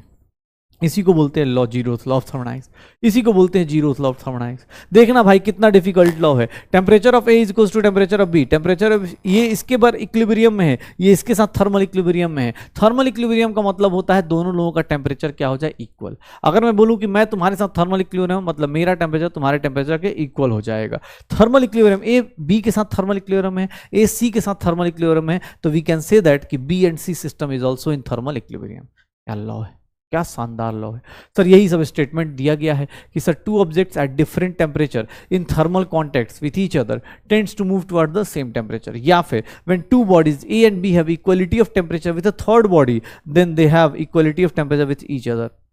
वही सब चीजें कि ए और बी थर्मल इक्विलिब्रियम में है, तो ए और सी भी थर्मल इक्विलिब्रियम में है, ए और सी भी थर्मल इक्विलिब्रियम में है, तो उसको क्या बोल देंगे कि बी और सी भी क्या होंगे, थर्मल इक्विलिब्रियम में होंगे। ठीक है, अब थर्मोडायनेमिक्स इक्विलिब्रियम, ध्यान सुनना, दो वर्ड्स ध्यान रखना। थर्मल इक्विलिब्रियम अलग होता है, थर्मोडायनेमिक इक्विलिब्रियम अलग होता है। थर्मल इक्विलिब्रियम का मतलब क्या हो जाएगा सर? जहां पर आपका टेम्परेचर इक्वल हो जाए, जहां टेम्परेचर इक्वल हो जाए। थर्मोडायनेमिक इक्विलिब्रियम का मतलब होता है कि वो तीनों चीजों को रिलेट करे, जब तीनों इक्विलिब्रियम आएंगे तभी जाके हम थर्मोडायनेमिक इक्विलिब्रियम बोलते हैं। थर्मोडायनेमिक इक्विलिब्रियम का मतलब होता है मैकेनिकल इक्विलिब्रियम, मतलब सर आपका सर नेट फोर्स क्या हो जाए, एफ नेट क्या हो जाए, जीरो, मतलब दोनों साइड का नेट फोर्स जीरो हो जाए। सर मैकेनिकल इक्विलिब्रियम, फिर क्या आ जाए, केमिकल इक्विलिब्रियम, जितना आप फॉरवर्ड जा रहे हैं उतना ही आप बैकवर्ड हो जाएं, rate of forward is equals to rate of backward हो जाए, उसको क्या बोलेंगे, केमिकल इक्विलिब्रियम। थर्मोडायनेमिक इक्विलिब्रियम का मतलब इन तीनों को मिला के बोलते हैं। अगर ये तीनों कंडीशन आप फुलफिल कर चुके हैं, अगर आप ये तीनों कंडीशन फुलफिल कर चुके हैं, मैकेनिकल, थर्मल और केमिकल, तो आपको क्या कहा जाएगा, थर्मोडायनेमिक इक्विलिब्रियम कहा जाएगा। तब बोला जाएगा कि आप किस में हैं, थर्मोडायनेमिक इक्विलिब्रियम में आप हैं, आप थर्मोडायनेमिक इक्विलिब्रियम में आप आ चुके हैं। ठीक है, पक्का थर्मोडायनेमिक इक्विलिब्रियम में आप आ चुके हैं। चलो देखो, ये देखना, अब मुझसे बोला गया सर ये तो थ्योरी वाला लॉ आ गया, ये लॉ ऑफ जीरोथ लॉ तो कुछ भी नहीं है, थ्योरी वाली चीजें, ये थ्योरी चीजें करते रहिए। लेकिन हाँ, अब जीरोथ लॉ ऑफ थर्मोडायनेमिक्स के बाद देखिएगा यहां पर अब आएगा काम की चीज। अब क्या है, तो सर इंटरनल एनर्जी।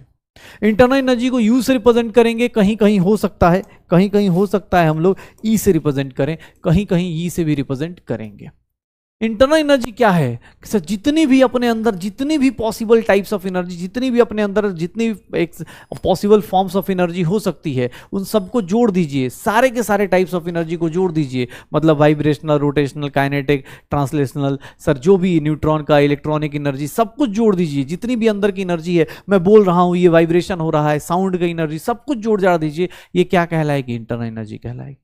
अब तुम्हें पता है ये सारी एनर्जी का सम, एग्जैक्ट वैल्यू तो तुम निकाल नहीं सकते, एग्जैक्ट वैल्यू तो तुम निकाल नहीं सकते, it is impossible to measure the exact value of internal energy system. तो इसीलिए हम हमेशा क्या मेजर करते हैं? Change in internal energy, change in internal energy measure करते हैं, change in internal energy measure की जाती है, change in internal energy measure की जाती है। इंटरनल एनर्जी के बारे में बताऊं तो इंटरनल एनर्जी क्या होता है, पहले तो इंटरनल एनर्जी के बारे में बात कर ली जाए तो इंटरनल एनर्जी क्या होता है? स्टेट फंक्शन होता है। स्टेट फंक्शन है मतलब क्या होगा? रास्ते से कोई फर्क नहीं पड़ रहा। स्टेट फंक्शन मतलब पाथ से कोई फर्क नहीं पड़ रहा भाई, सीधा सीधा चलेगा स्टेट फंक्शन, सीधा सीधा। सर एक्सटेंसिव प्रॉपर्टी है मतलब एडिटिव होगा,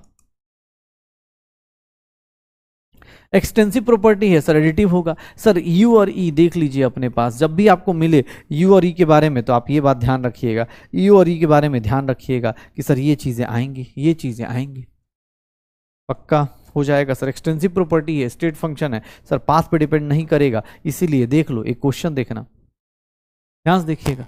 इंटरनल एनर्जी एक सिस्टम है, ए से बी जा रहे हैं, ए से बी जा रहे हैं, सर ए से बी जा रहे हैं, इसका इंटरनल चेंज कितने का आ रहा है? 40 का।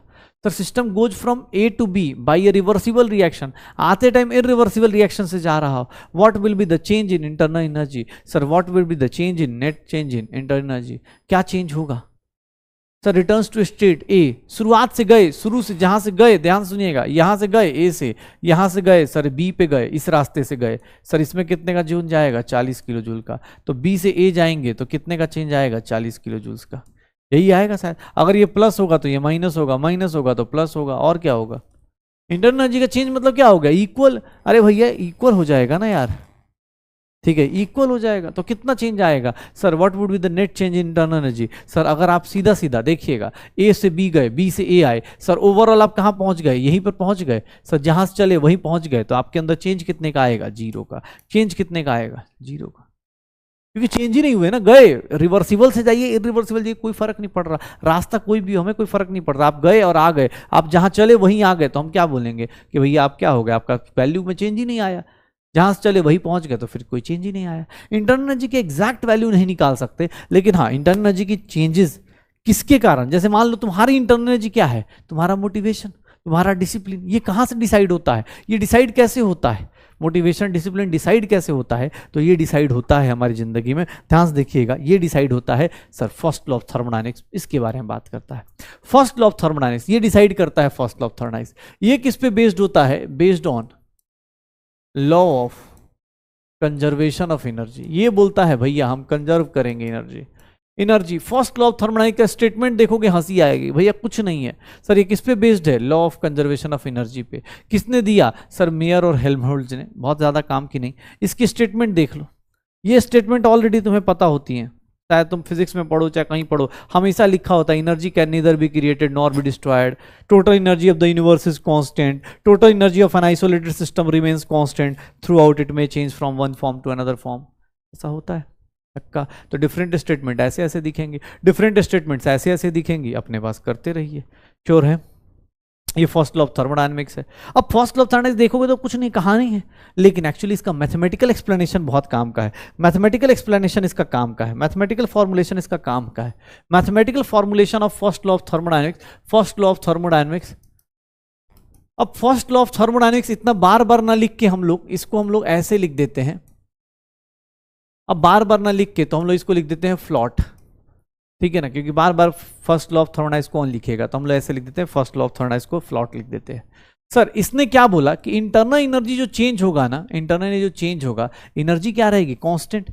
इंटरनल एनर्जी सेम रहने वाली है, तो जो चेंज इन इंटरनल एनर्जी है वो किसी के अंदर क्यों आएगी? मान लो तुम्हारे अंदर इंटरनल, तुम्हारे अंदर पढ़ने का भूत क्यों जगेगा? सर दो ही तरीके हो सकते हैं, या तो तुम कुछ ज्यादा ही खुद से अंदर से जाग जाओ, खुद से ही अंदर आग लग जाए, हीट लग जाए, या फिर घर वाले हीट देना चालू कर दें, दे दनादन, जो सुबह उठा एक थप्पड़, शाम को एक थप्पड़, अच्छा इतना स्कोर आ रहा है एक थप्पड़, बगल वाला आ रहा है वही पड़ोसी मार के जा रहा है कि अच्छा नीट की तैयारी कर रहे हो, पढ़ाई नहीं कर रहे, तो हीट से चेंज हो जाए। या फिर जैसे होता है ना कि एक तो हीट से चेंज हो जाए जो घर वाले दे, और दूसरा या फिर आपके अंदर एक आग लग जाए कि भैया अब इंतकाम दिखाना है, बस जो करना है अभी करना है, बस यही है जिंदगी का मकसद। अगर ऐसा कुछ लग जाए, ऐसी वाली आग लग जाए, वर्कडन बढ़ जाए, मतलब होता है ना पढ़ना शुरू करें तो पढ़ने से पढ़ाई चालू हो जाती है, पढ़ते पढ़ते और ज्यादा आगे स्पीड बढ़ा लेता है, तो वो वाली काम आ जाए, तो मैथमेटिकली देखेंगे सर ये क्या है, मैथमेटिकल एक्सप्रेशन है, मैथमेटिकल एक्सप्रेशन है किसके लिए, for first law of thermodynamics. ठीक है, क्या बोलता है sir, delta U change in energy Q plus W. याद रखिएगा इस फॉर्मूले को जब भी यूज करेंगे sir, use sign convention, sir हमेशा साइन कन्वेंशन यूज करेंगे, नहीं तो आप बर्बाद हो जाएंगे। एकदम अलर्ट मोड पे रहिएगा, इस क्वेश्चन में एक ही गलती होने वाली है, साइन कन्वेंशन नहीं यूज करते लोग, इसीलिए गलत हो जाता, इसीलिए गलत हो जाएगा। तो साइन हाँ जी जोश जोश में गलती कर देता है। जैसे मान लो ये क्वेश्चन दिया है, ध्यान से देखना, एक पिक्चर वाइज क्वेश्चन देता हूं। मान लो ये सिस्टम है, सिस्टम ने क्या ना, अब इस तरह से साइन दिया, इसका मतलब हीट रिलीज किया होगा। अब सिस्टम मान लो ऐसे लिखा है 200 जूल, सिस्टम के ऊपर वर्क हो रहा है, ये डब्ल्यू मतलब इसके ऊपर वर्क हो रहा है 400 जूल। अब मैं पूछ दूं चलो भाई डेल्टा यू बताओ, तो तुम क्या करोगे, क्यू प्लस डब्ल्यू। अगर तुमने ऐसा लिख दिया 200 प्लस 400 बेटा, तो बस यही से गया, ये लिखा कि गए सिलेक्शन से बाहर। 200 प्लस 400 नहीं होगा, क्यों, क्योंकि सर आप साइन कन्वेंशन फॉलो नहीं कर रहे। आपको पिक्चर से क्या दिख रहा है sir, work done on the system है, तो वर्क डन को क्या लेंगे, डेल्टा यू। ये जब फॉर्मूला यूज करेंगे सर आप साइन कन्वेंशन के साथ यूज करेंगे। Heat release by the system है, heat release by the system है तो -200। Work done on the system है, सिस्टम पे वर्क हो रहा है, तो ये कितना हो गया +400। सर इसका एग्जैक्ट इंटरनल एनर्जी का चेंज कितना होगा, 200 जूल्स का। कितना चेंज होगा, 200 जूल्स का। एग्जैक्ट इंटरनल एनर्जी का चेंज कितना होगा, 200 जूल्स का। एग्जैक्ट इंटरनल एनर्जी का चेंज कितना होगा, 200 जूल्स का। ये देख लीजिए ना, अगर मैं ऐसा लिख देता हूं, a system absorbs 400 joule of heat while at the same time it does 1000 joules of work, what will be its internal energy change, what will be delta E या फिर डेल्टा यू, क्या होगा इस सिस्टम का। Sir अगर वो 400 joule heat absorb कर रहा है और 1000 जूल वर्क कर रहा है, डज वर्क 1000 जूल का, सर क्या होगा इस केस में, सर क्या आंसर आ जाएगा बताओगे, डेल्टा यू की value Q plus W. Direct मत डाल देना, क्योंकि पता चला 400 प्लस 1000 एक 1400 डाल दिया, नहीं डायरेक्ट मत डाल देना भाई, 1400 नहीं आएगा। हीट का वर्क डन क्या होगा, एब्जॉर्ब कर रहा है तो प्लस, और वर्क डन कर रहा है तो वर्क डन मतलब क्या हो गया -1000। सर इसका आंसर कितना आ जाएगा, 600 जूल्स, 600 जूल्स। बस कर दीजिए।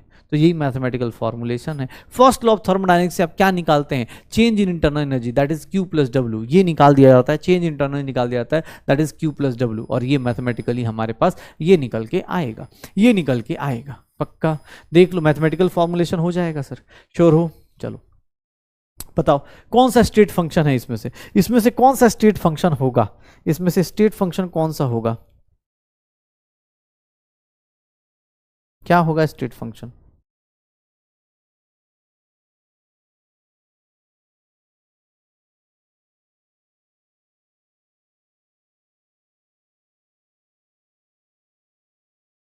क्या होगा, तो देखो सर स्टेट फंक्शन ये नहीं होगा, Q प्लस डब्ल्यू को क्या लिख सकते हैं, डेल्टा यू। तो सर स्टेट फंक्शन कौन सा होगा, सर पाथ फंक्शन। यहां से एक लाइन भी याद रखिएगा सर, दो पाथ फंक्शन का सम एक स्टेट फंक्शन जनरेट कर सकता है। Yes sir, Q plus W दोनों के दोनों पाथ फंक्शन है, बट ये क्या जनरेट कर देते हैं, स्टेट फंक्शन जनरेट कर देते हैं। तो अगर स्टेटमेंट आए तो देख लीजिएगा।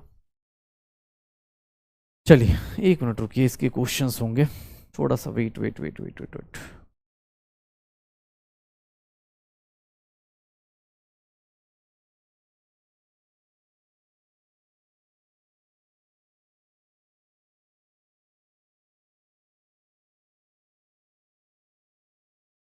चलिए इस क्वेश्चन का आंसर निकालिए, इस क्वेश्चन का आंसर निकालिए, क्या होगा, क्या होगा। अरे यार एक मिनट एक मिनट एक मिनट, उफ।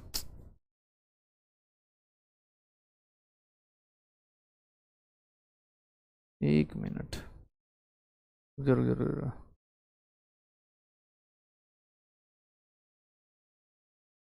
एक मिनट,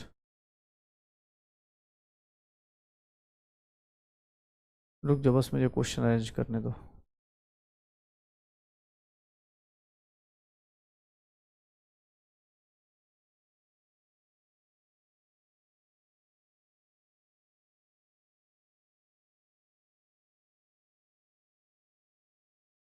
चलो इस क्वेश्चन में वर्क डन निकालना है, ये पीवी कर्व है, वर्क डन निकालना है। कैसे निकालेंगे, पूरे साइकिल में कितना होगा PV work done, cyclic process है, कितना होगा वर्क डन, कैसे निकालेंगे, साइक्लिक प्रोसेस है तो सर क्या होगा, sir area under PV curve होगा, area under PV curve, area under PV curve, area निकाल दो, एरिया निकालोगे, एरिया इस ट्रायंगल का एरिया कितना आएगा, इस ट्रायंगल का एरिया कितना आएगा, एरिया अंडर पीवी कर्व निकाल दो, वर्क डन क्या होगा, एरिया अंडर पीवी कर्व होगा, एरिया अंडर पीवी कर्व होगा, एरिया अंडर पीवी कर्व होगा। क्या हो जाएगा, तो सर कुछ नहीं, अगर आप एरिया अंडर पीवी कर्व देखेंगे तो 1/2 इंटू क्या हो जाएगा, ये देख लो sir 5p1 length into sir ये कितना हो गया 2v1, सर ये आ गया 5p1v1, क्या आ जाएगा 5p1v1। चलो बताओ, एक गैस है, एक रास्ते से जा रहा है, ए रास्ते से, बी रास्ते से, मतलब फर्स्ट रास्ता, सेकंड रास्ता, थर्ड रास्ता, ए से बी जा रहे हैं। बताओगे वर्क डन क्या सेम होगा या अलग अलग होगा। वर्क डन क्या होता है, पाथ फंक्शन होता है क्या, वर्क डन क्या होता है, पाथ पे डिपेंड करता है क्या। अगर यहीं पर इंटरनल एनर्जी पूछता तो मैं सबका इक्वल लिख देता, इंटरनल एनर्जी पूछता तो मैं सबका इक्वल लिख देता, लेकिन वर्क डन पूछेगा तो मैं सबका क्या करूंगा, अलग अलग। क्यों, क्योंकि सर इसका एरिया अंडर द कर्व अलग होगा, इसका एरिया अंडर द कर्व अलग होगा, इसका एरिया अंडर द कर्व क्या होगा, अलग होगा। मैं सबके एरिया अंडर द कर्व को अलग अलग चेक करूंगा। किसका एरिया ज्यादा दिख रहा है, सर थर्ड का, तो वर्क डन सबसे ज्यादा किसका होगा, थर्ड का, फिर सेकंड का, और फिर क्या आ जाएगा, फर्स्ट का। फॉर थर्ड सेकंड फर्स्ट ऐसे वर्क डन आ जाएगा, पक्का थर्ड सेकंड फर्स्ट ऐसे वर्क डन आ जाएगा, ऐसे वर्क डन आ जाएगा, निकाल लेंगे।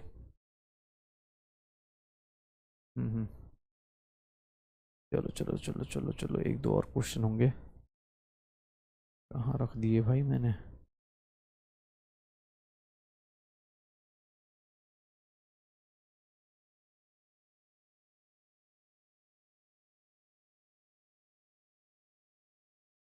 हाँ ये एनसीईआरटी का क्वेश्चन है, चलो ये लो, एनसीईआरटी का क्वेश्चन है। बताइए इस क्वेश्चन का आंसर क्या होगा, इस क्वेश्चन का आंसर क्या हो जाएगा बताइए। एक प्रोसेस है जिसमें ये हीट एब्जॉर्ब हो रहा है bye the system, work done by the system, क्या होगा सर, क्यू की वैल्यू कितनी लोगे, सर प्लस लोगे, कितना 701 जूल्स।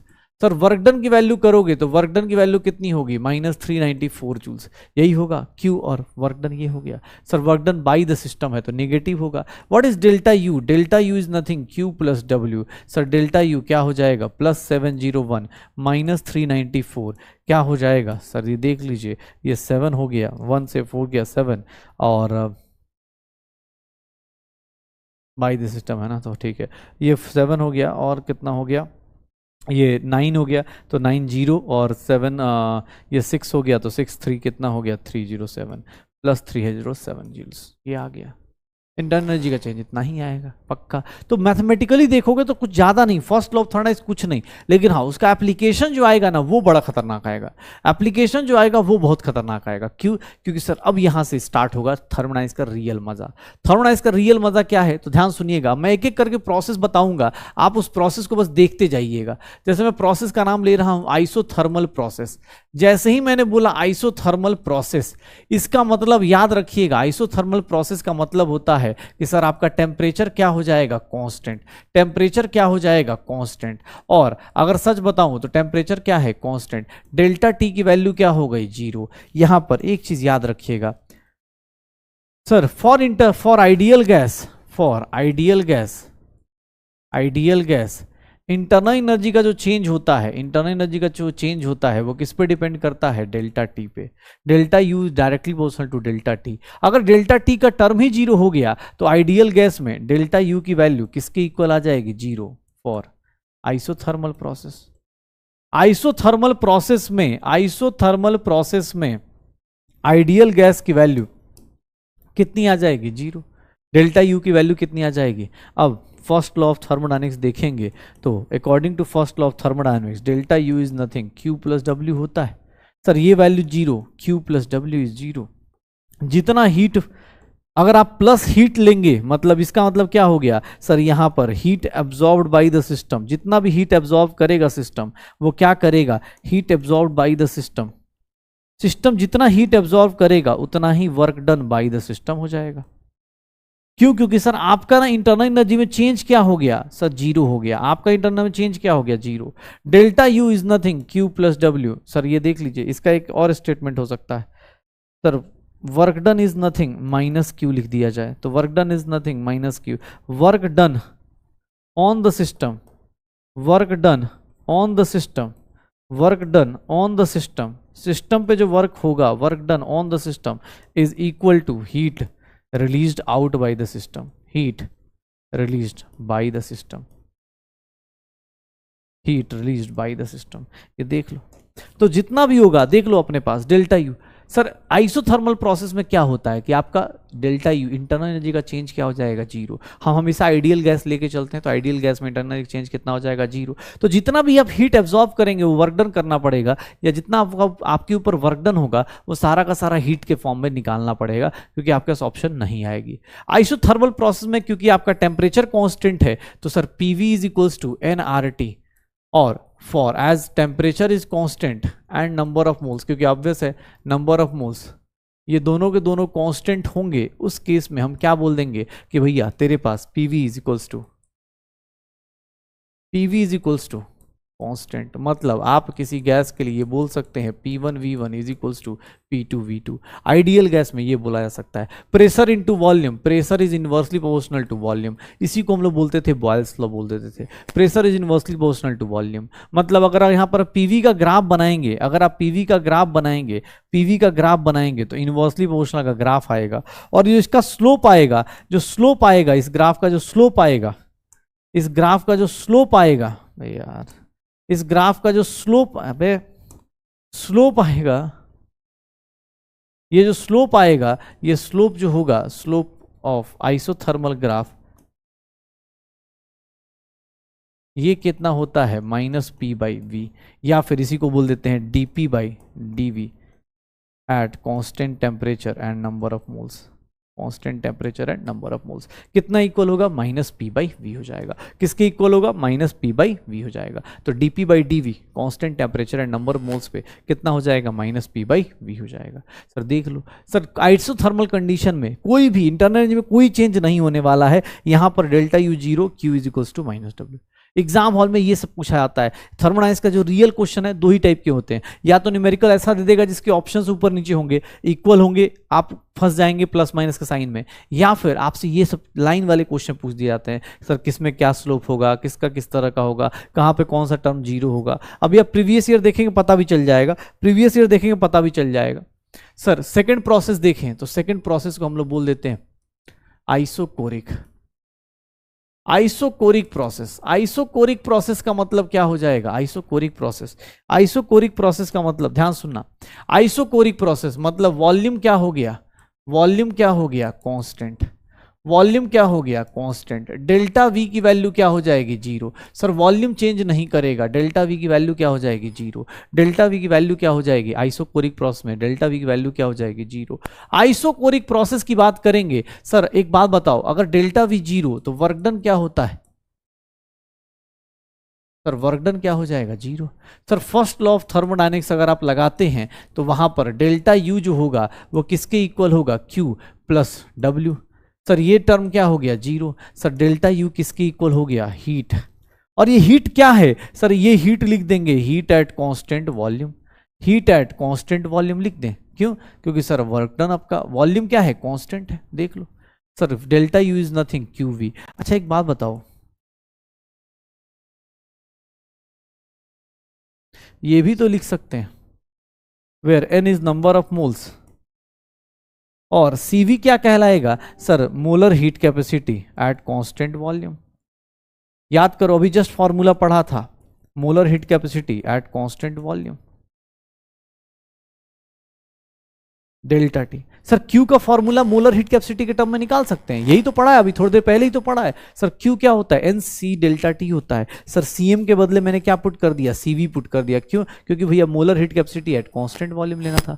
तो सर डेल्टा यू का वैल्यू अगर आपको निकालना हो, जैसे अभी आपने एक बात बोली थी, आइडियल गैस में delta U directly proportional delta T था, तो ये कैसे प्रूफ हो गया, देखो ना, delta U directly proportional delta T है, delta U directly proportional delta T है, बस हो गया, delta U is equals to NCV delta T, पक्का। तो फर्स्ट लॉ ऑफ थर्मोडायनेमिक्स यहां से हो गया। अगर मैं फॉर 1 मोल की बात करूं, 1 मोल की बात करूं, तो सर 1 मोल के लिए डेल्टा यू की वैल्यू कितनी हो जाएगी, सीवी डेल्टा टी, या फिर इसी को तुम ऐसे भी लिख सकते हो, वॉल्यूम कांस्टेंट इज, या फिर इसी को delta U differentiation of delta internal energy with respect to temperature. अगर वॉल्यूम कांस्टेंट है तो वो किसके इक्वल होगा, सीवी के इक्वल होगा, किसके इक्वल होगा, सीवी के इक्वल होगा, किसके इक्वल होगा, सीवी के इक्वल होगा।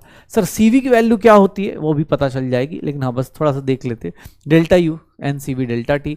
सर वॉल्यूम कांस्टेंट होता है ना, आप देख लो आइडियल गैस इक्वेशन में चले जाओ, वॉल्यूम कांस्टेंट है और नंबर ऑफ मोल्स कांस्टेंट है। अगर वॉल्यूम और नंबर ऑफ मोल्स कांस्टेंट है ना, तो इस केस में pressure is directly proportional to temperature, P by T is a constant, P by T is a constant, और इस केस में P1 by T1 is equals to P2 by T2 लिया जाता है, P1 by T1, P by T is constant, P by T मतलब ये हो गया, P by T का वैल्यू जो होगा, तुम प्रेशर चेंज कर दो चाहे टेम्परेचर चेंज कर दो, इसकी वैल्यू क्या होगी, कांस्टेंट रहेगी, चेंज नहीं करेगी। Pressure is directly proportional to temperature. अगर आपको प्रेशर की वैल्यू बात बताऊं, pressure is directly proportional to temperature. Temperature याद रखिएगा केल्विन में लीजिएगा, तो सर ये क्या होगा, ऐसे चलेगा, डायरेक्टली प्रोपोर्शनल टू टेम्परेचर, पक्का। तो आइसोकोरिक प्रोसेस में क्या होता है, वर्क डन जीरो हो जाता है। अब वर्क डन जहां जीरो हुआ, डेल्टा यू की वैल्यू किसके इक्वल हो गई, क्यूवी की इक्वल हो गई, डेल्टा यू की वैल्यू किसके इक्वल हो गई, क्यूवी की इक्वल हो गई, और वहां से हम लोग आंसर निकाल सकते हैं, वहां से हम लोग आंसर निकाल देंगे, पक्का। तो आइसोकोरिक प्रोसेस ये है, आप इसके हिसाब से चेक कर लीजिए, आप इसके हिसाब से चेक कर लेना, श्योर हो। तो आइसोकोरिक प्रोसेस ये आ जाएगा, ठीक है, आइसोकोरिक प्रोसेस ये आ जाएगा। अगर मैं बात करूं थर्ड वन, तो यहां पर देखिएगा, इसको मैं बोल देता हूं isobaric process. Isobaric process, isobaric process का मतलब होता है जहां प्रेशर कांस्टेंट हो जाए। देख लो हर एक जगह कुछ ना कुछ कांस्टेंट हो रहा है, देख लेना ध्यान से। सर एक बार अभी आपने वॉल्यूम कांस्टेंट किया, उसको क्या बोला, आइसोकोरिक प्रोसेस। एक बार टेम्परेचर कांस्टेंट किया, उसको क्या बोला, आइसोथर्मल प्रोसेस। सर थर्मोडायनेमिक्स के जितने भी क्वेश्चंस आएंगे इन प्रोसेस के ऊपर ही बेस्ड आते हैं, तो ध्यान सुनिएगा, क्योंकि यही प्रोसेस आपको परेशान भी करेंगे अभी बहुत ज्यादा, तो ये ध्यान सुन लीजिएगा। Isobaric process, pressure is equals to constant. Isochoric process, pressure is constant. Sir ये देख लीजिएगा, अब देखिएगा यहां पर कुछ भी कांस्टेंट नहीं होने वाला, कुछ भी चेंज नहीं होगा। Sir first law of thermodynamics लगाएंगे तो क्या हो जाएगा, delta U is nothing Q plus W. Sir delta U ये क्या हो गया, इसको हीट एट कांस्टेंट प्रेशर ले लेता हूं। वर्क डन को क्या लिखते हैं, पी डेल्टा वी, कोई टर्म जीरो नहीं हुआ। सर देखेंगे sir delta U plus P delta we, obvious है, नॉर्मल लाइफ में प्रेशर ही कांस्टेंट होता है। नॉर्मल लाइफ में क्या होता है, हमारी जिंदगी में क्या, एटमॉस्फेरिक प्रेशर कांस्टेंट है। तो delta U plus P delta we को ही हम लोग क्या लिखना शुरू करते हैं, डेल्टा एच लिख देते हैं, जिसको हम बोलते हैं change in enthalpy. H is enthalpy, change in enthalpy बोल दिया जाता है, क्योंकि बार बार ये वर्ड यूज होगा, इसीलिए हम लोग उसको ये नाम दे देते हैं। सर डेल्टा एच, और क्यूपी की वैल्यू को एक चीज और लिख सकते हैं, NCP delta T, where Cp is molar heat capacity, Cp is molar heat capacity at constant pressure, molar heat capacity at constant pressure, molar heat capacity at constant pressure, यही होगा शायद। तो Cp की वैल्यू क्या होगी, molar heat capacity at constant pressure, molar heat capacity at constant pressure. Sir देख लीजिए डेल्टा एच की वैल्यू यहां से कितनी आ गई,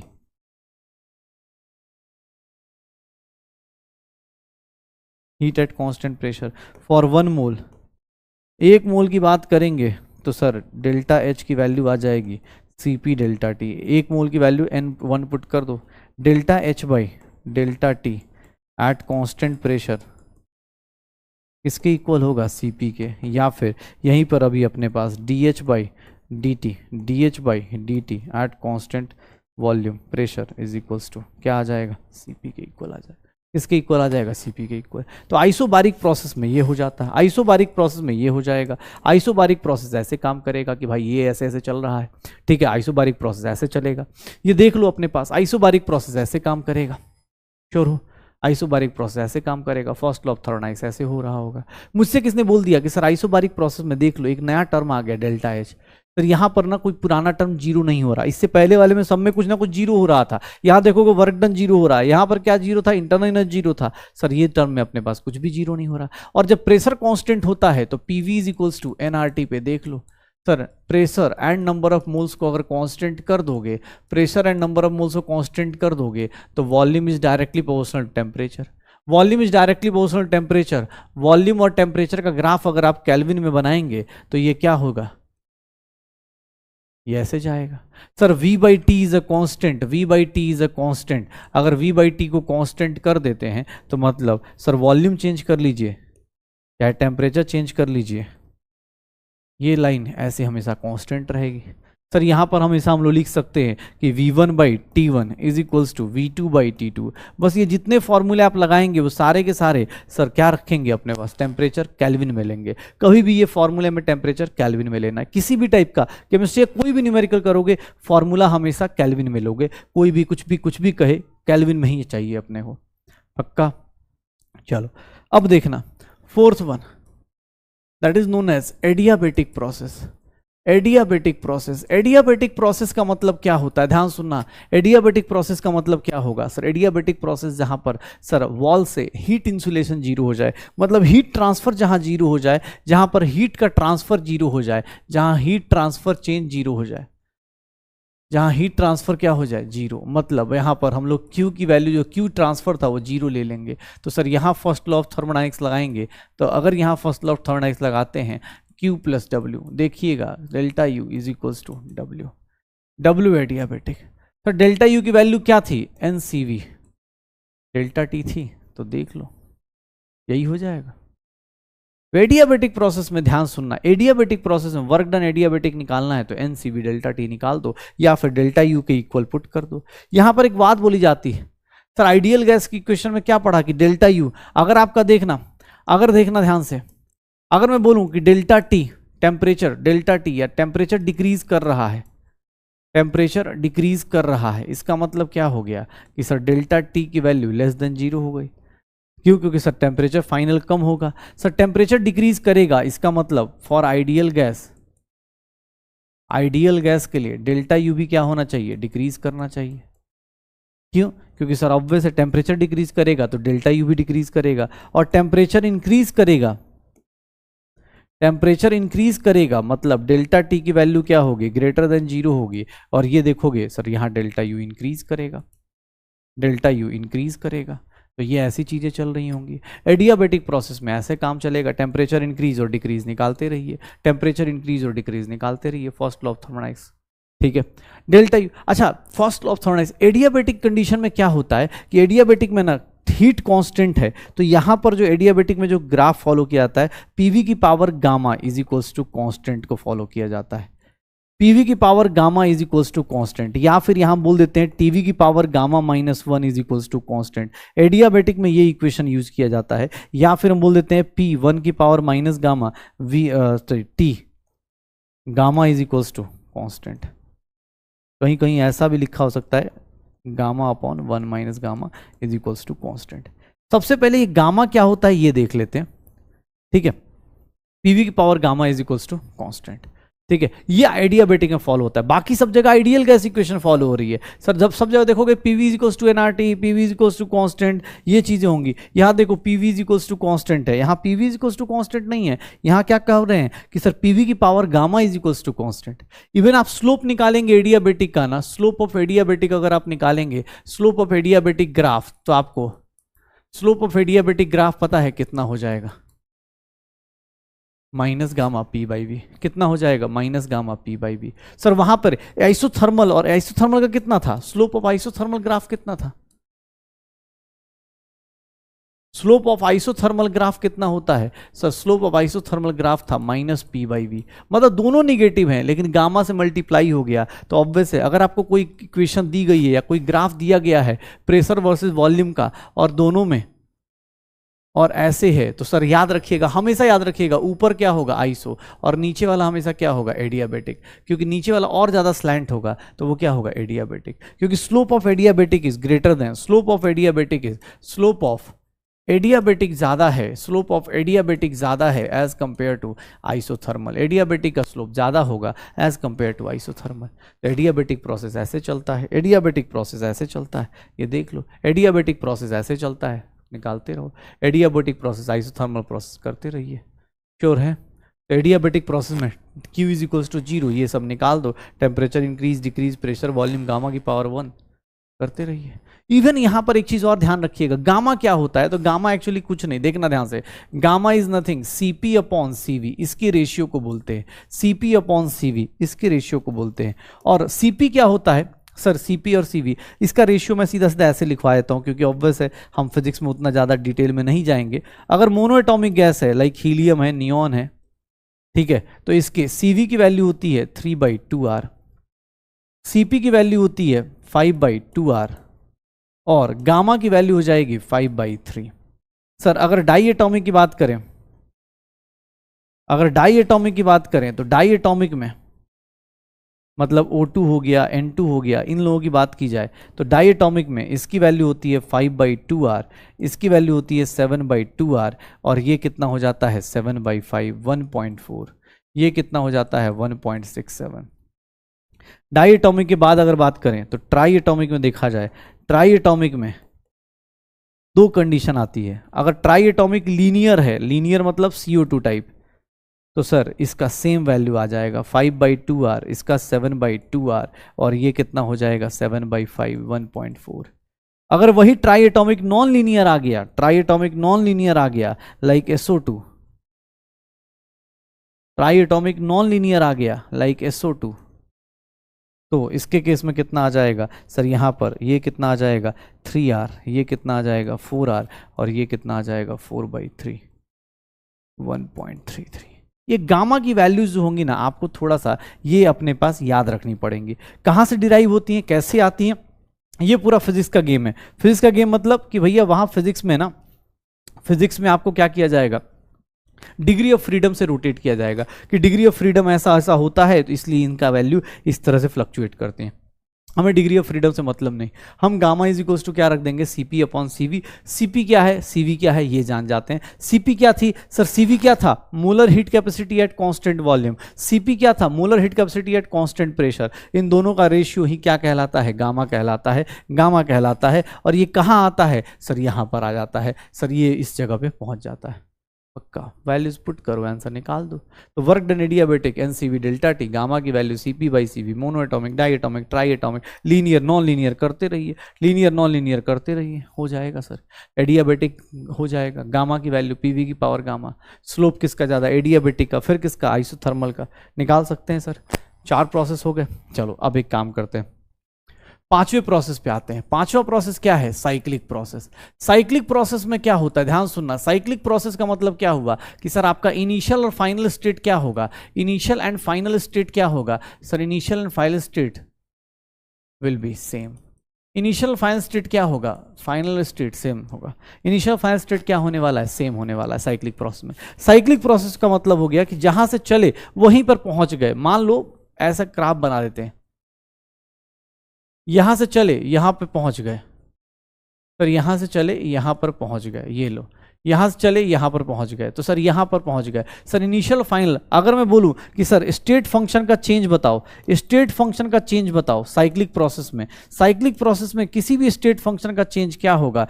0 होगा क्या? क्यों? क्योंकि सर जहां से चले वहीं पहुंच गए। साइक्लिक प्रोसेस में किसी भी स्टेट फंक्शन हो, चाहे वो इंटरनल एनर्जी हो, आगे जाके अभी इंथैल्पी आए, कोई भी आए, सर साइक्लिक प्रोसेस में डेल्टा स्टेट फंक्शन का कोई चेंज ही नहीं होगा। पाथ फंक्शन का हो जाए 0 हो ना हो, लेकिन सर स्टेट फंक्शन का चेंज हो अपने पास आएगा। पाथ फंक्शन का चेंज अपने पास 0 हो चाहे ना हो साइक्लिक में, जीरो हो चाहे ना हो सकता है, लेकिन स्टेट फंक्शन का तो कंफर्म जीरो होगा। क्यों? क्योंकि आपका इनिशियल और फाइनल स्टेट क्या हो गया, सेम हो गया। इनिशियल फाइनल स्टेट क्या हो गया, सेम हो गया। इनिशियल फाइनल स्टेट क्या हो गया, सेम हो गया। तो ये देख लो, initial final state same. Sir आपके पास अब अगला प्रोसेस देखना, फ्री एक्सपेंशन, या फिर इसको बोल देते हैं वैक्यूम। सर फ्री एक्सपेंशन का मतलब हो गया पी एक्सटर्नल क्या हो जाए, जीरो। वैक्यूम का मतलब एक्सटर्नल प्रेशर क्या हो गया, जीरो। सर वर्क डन क्या हो जाएगा, minus P external delta V, minus P external delta we. Work done कितना हो गया, zero. First law of thermodynamics लगा दो। सर डेल्टा यू की वैल्यू किसके इक्वल आ गई, क्यू के इक्वल आ गई। वर्क डन जीरो हो गया, खत्म। तो फ्री एक्सपेंशन मतलब जहां पर भी आपको लिख दिया जाए कि वैक्यूम के अगेंस्ट वर्क कर रहे हैं, वर्क डन ही जीरो हो गया, क्योंकि वैक्यूम के अगेंस्ट प्रेशर जीरो हो गया तो वर्क डन जीरो आ जाएगा। Sir first law of thermodynamics खत्म, पक्का। ध्यान से देख लीजिए, आपके पास टोटल 6 प्रोसेस बताए मैंने, 6 प्रोसेस बताए मैंने अभी तक, 6 प्रोसेस मैंने बता दिए हैं। कौन कौन से? Sir isothermal, adiabatic, isochoric, isobaric, cyclic, और क्या बता दिया, फ्री एक्सपेंशन। ध्यान से देखिएगा, अगर मैं आपको पीवी कर्व पे समझाना चाहूं, प्रेशर वर्सेस वॉल्यूम पे, चलिए ये कौन सा प्रोसेस होगा, इस प्रोसेस को क्या बोलेंगे, वॉल्यूम कांस्टेंट है तो ये कौन सा प्रोसेस होगा, आइसोकोरिक होगा। ये कौन सा प्रोसेस होगा, आइसोबारिक होगा। और ये देख लीजिए, ये कौन सा प्रोसेस है, आइसोबारिक है, क्योंकि यहां प्रेशर कांस्टेंट है। ये कौन सा प्रेशर होगा, आइसोथर्मल होगा। आइसोथर्मल होगा, हमेशा आइसोथर्मल को ऊपर बनाना है। नीचे क्या होगा, एडियाबेटिक होगा। नीचे क्या होगा, एडियाबेटिक। और ये कौन सा प्रोसेस होगा, आइसोकोरिक होगा। देख लो सर, चारों प्रोसेस ऐसे देख लीजिए। साइक्लिक प्रोसेस जहां से चले वहीं पहुंच गए। अब फ्री एक्सपेंशन में तो वर्क डन ही जीरो होना है, पक्का। एक प्रोसेस, दो प्रोसेस और होते हैं जिनको हम लोग जानते हैं, उनको हम लोग बोल देते हैं,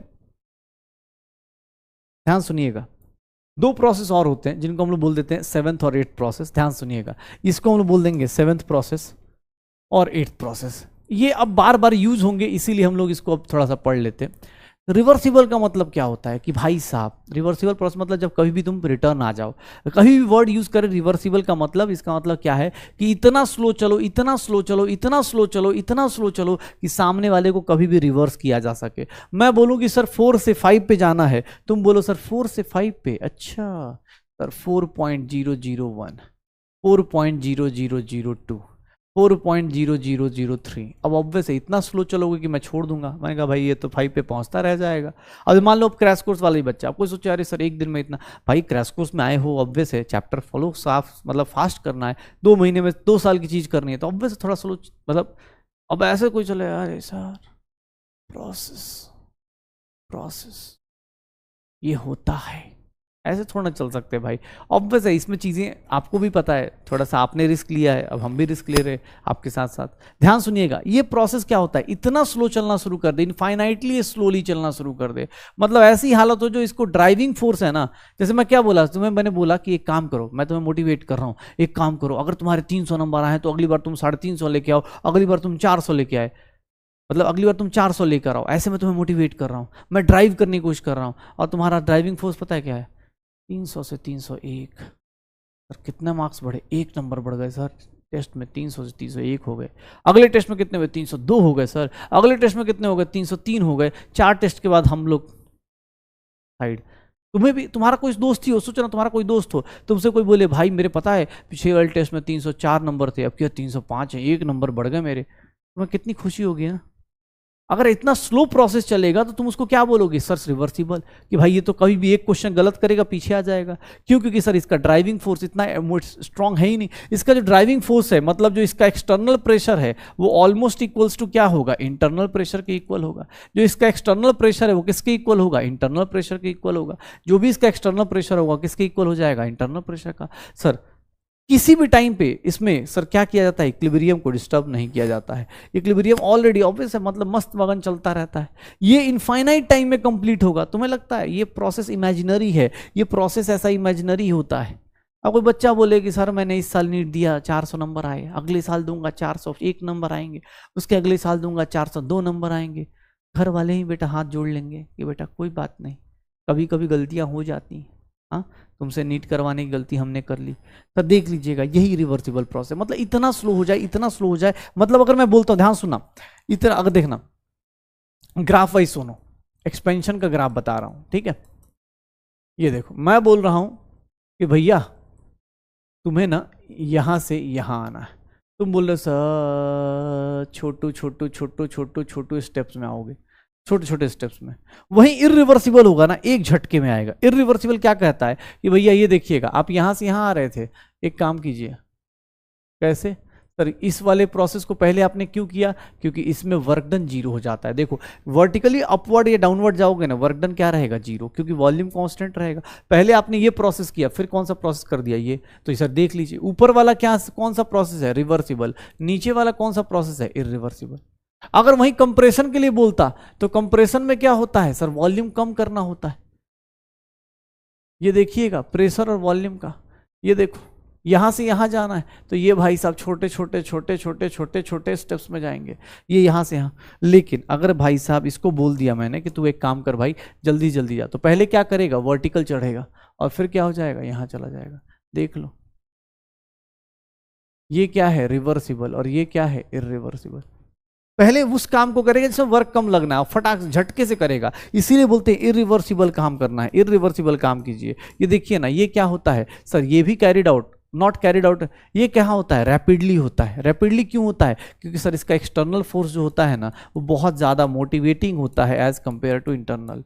सर बहुत ज़्यादा होता है ना, कोई दोस्त होता है लात मार मार के जगा देता है अपने को कि उठना ही पड़ेगा, पढ़ना ही पड़ेगा, करना ही पड़ेगा, वो वाली बात है। इसमें कोई इक्विलिब्रियम की बात नहीं की जाती, इसमें सीधा सीधा ये जल्दी से जल्दी खत्म हो जाएगा। ये प्रोसेस रियली में होता है, इसी को बोलते हैं irreversible process.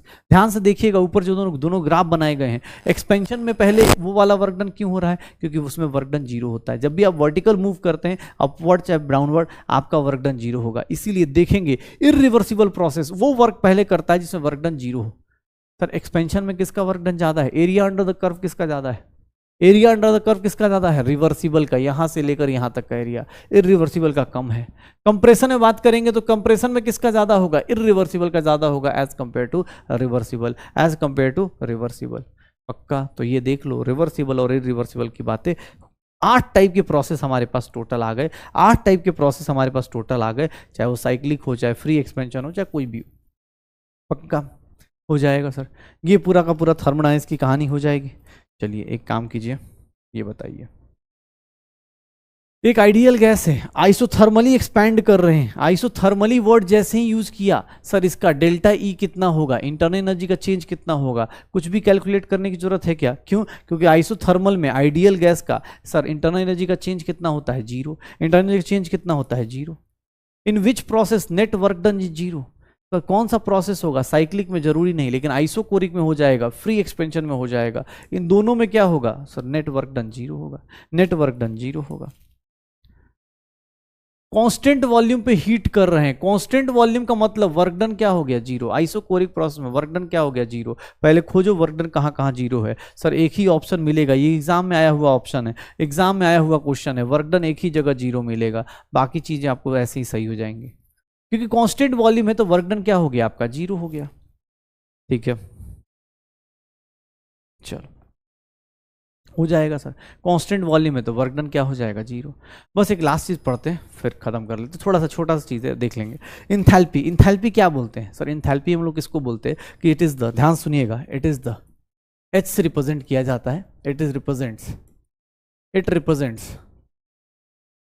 Heat of system eight constant pressure, heat of system eight constant pressure. Enthalpy जो होती है heat of system eight constant pressure को रिप्रेजेंट करता है। मतलब सर इंथैल्पी की एग्जैक्ट वैल्यू, एच की वैल्यू जो होती है वो U प्लस पीवी लिखा जाता है। डेल्टा एच निकालना है तो ऑब्वियस है आप इसको डिफ्रेंशिएट करेंगे, delta U plus delta PV. ध्यान से सुनिएगा, अगर आपका प्रेशर और वॉल्यूम दोनों चेंज करेगा ना तो delta U plus P2V2 minus P1V1, पहला जो फॉर्मूला आएगा वो ये आता है। जनरली हम एनसीईआरटी पढ़ते हैं तो हमें ये नहीं दिखता है, लेकिन याद रखिएगा जब डिफ्रेंसिएशन करते हैं डेल्टा लगाएंगे और प्रेशर इंटू वॉल्यूम के मल्टीप्लीकेशन का चीज निकालेंगे तो डेल्टा पीवी मतलब P2V2 माइनस P1V1। और अब देखेंगे सर, अब यहाँ पर देखेंगे तो आपको ही पता है नॉर्मल इन जनरल, इसको ऐसे लिख देता हूँ, delta H delta U plus P delta V plus V delta P, ऐसा होता है। जनरली हम लोग क्या मानते हैं? General, in general in general हम लोग क्या मान लेते हैं, प्रेशर क्या होता है, कांस्टेंट होता है। तो प्रेशर जैसे ही कांस्टेंट लगाएंगे, डेल्टा एच की value delta U plus P delta we के इक्वल आ जाती है। इसी को डेल्टा एच को ही हमने क्या बोला था, क्यूपी बोला था, एनसीपी डेल्टा टी भी बोला था, याद करो अभी थोड़ी देर पहले ही बोला था आइसोबारिक केस में। तो डेल्टा एच के ये कुछ फॉर्मूले हैं, ये कुछ फॉर्मूले हैं जो आप कहीं भी यूज कर सकते हो, किसी भी टाइम यूज कर सकते हो। लेकिन हाँ, अब ध्यान सुनिएगा, for ideal gas, for ideal gas, अब ये जो फॉर्मूला बता रहा हूं वो सिर्फ और सिर्फ आइडियल गैस के लिए बता रहा हूं, बाकी ये तीनों फॉर्मूले, ये फॉर्मूला, ये फॉर्मूला, ये फॉर्मूला, ये सबके लिए वैलिड है। लेकिन आइडियल गैस के केस में, क्योंकि आपको पता है PV is equals to NRT होता है, तो पी डेल्टा वी जैसे ही लिखूंगा ये किसके इक्वल हो जाएगा, डेल्टा एनजीआरटी। तो डेल्टा एनजी क्या है, number of gaseous moles of product minus reactant, gaseous moles of product minus reactant, product minus reactant, number of gaseous moles of product minus reactant. P delta V is nothing delta N G R T, ये ideal gas का होता है, PV is equals to NRT. P delta V is nothing delta N G R T, ठीक है, P delta V is nothing delta N G R T. ये देख लो अपने पास सर। अब यहां पर डेल्टा एच की जो वैल्यू है, लेकिन ये फॉर्मूला याद रखिएगा सिर्फ और सिर्फ किसके लिए वैलिड है, आइडियल गैस के लिए, valid only for solid liquid के लिए मत लगा दीजिएगा, क्योंकि ये सिर्फ और सिर्फ किसके लिए वैलिड है, आइडियल गैस के लिए। ये तीनों फॉर्मूले सबके लिए वैलिड थे, कोई भी गैस हो, सॉलिड हो, लिक्विड हो, सबके लिए वैलिड है। लेकिन वो वाला सिर्फ और सिर्फ किसके लिए वैलिड है, डेल्टा एच की value delta U plus delta एनजीआरटी की इक्वल कब होगी, जब आपके पास क्या होगा, आइडियल गैस होगा। अगर सॉलिड लिक्विड है फिर आप ये सब लगाइए, फिर आप ये सब लगाइए। चलिए एक बात बताइएगा, अगर कहीं पे डेल्टा एन जी की वैल्यू 0 हो गई, मतलब डेल्टा एच की वैल्यू क्या हो गई, डेल्टा यू, मतलब गैसियस मोल्स में कोई चेंज नहीं हुआ तो कोई दिक्कत नहीं।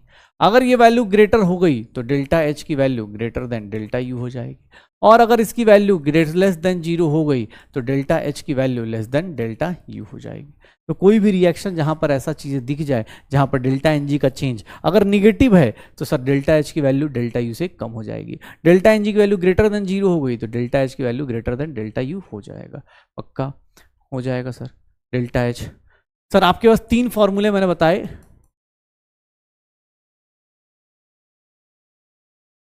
और delta U plus P delta V, और ये डेल्टा यू प्लस ये delta U is equals to Q P या फिर n C P delta T, और delta U plus delta N G R T.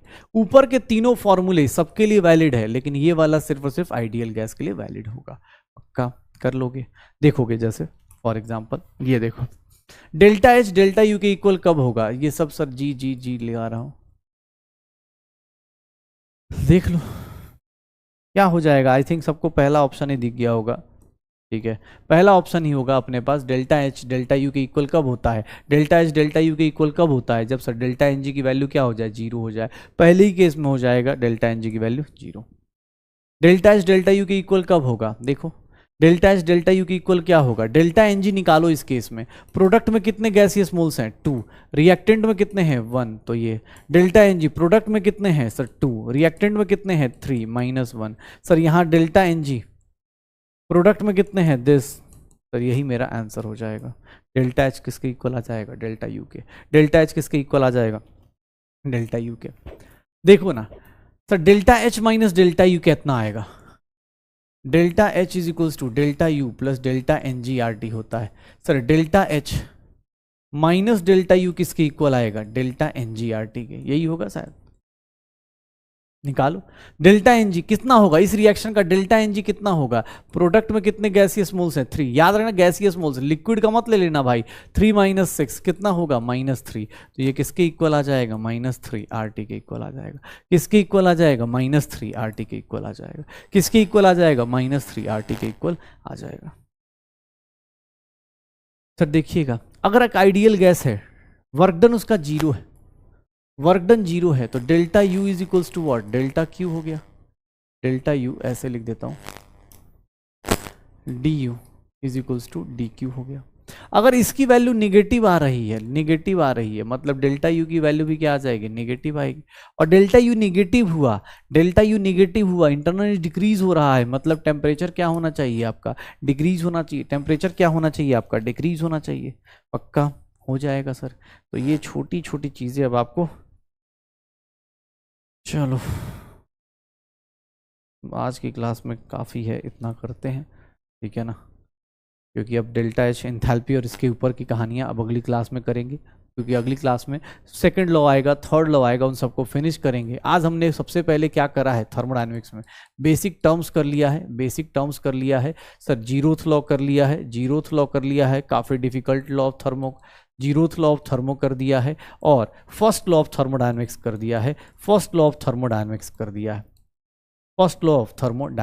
दिया है। तो जीरोथ लॉ, फर्स्ट लॉ, सब कुछ हमने फिनिश कर लिया है। फर्स्ट लॉ के साथ साथ टाइप्स ऑफ एडियाबेटिक प्रोसेसेस कर लिए, टाइप्स ऑफ मतलब प्रोसेस कर लिए हैं। प्लीज अपने पास डीपीपी करते जाइए और फॉर्मूला शीट बना लीजिएगा।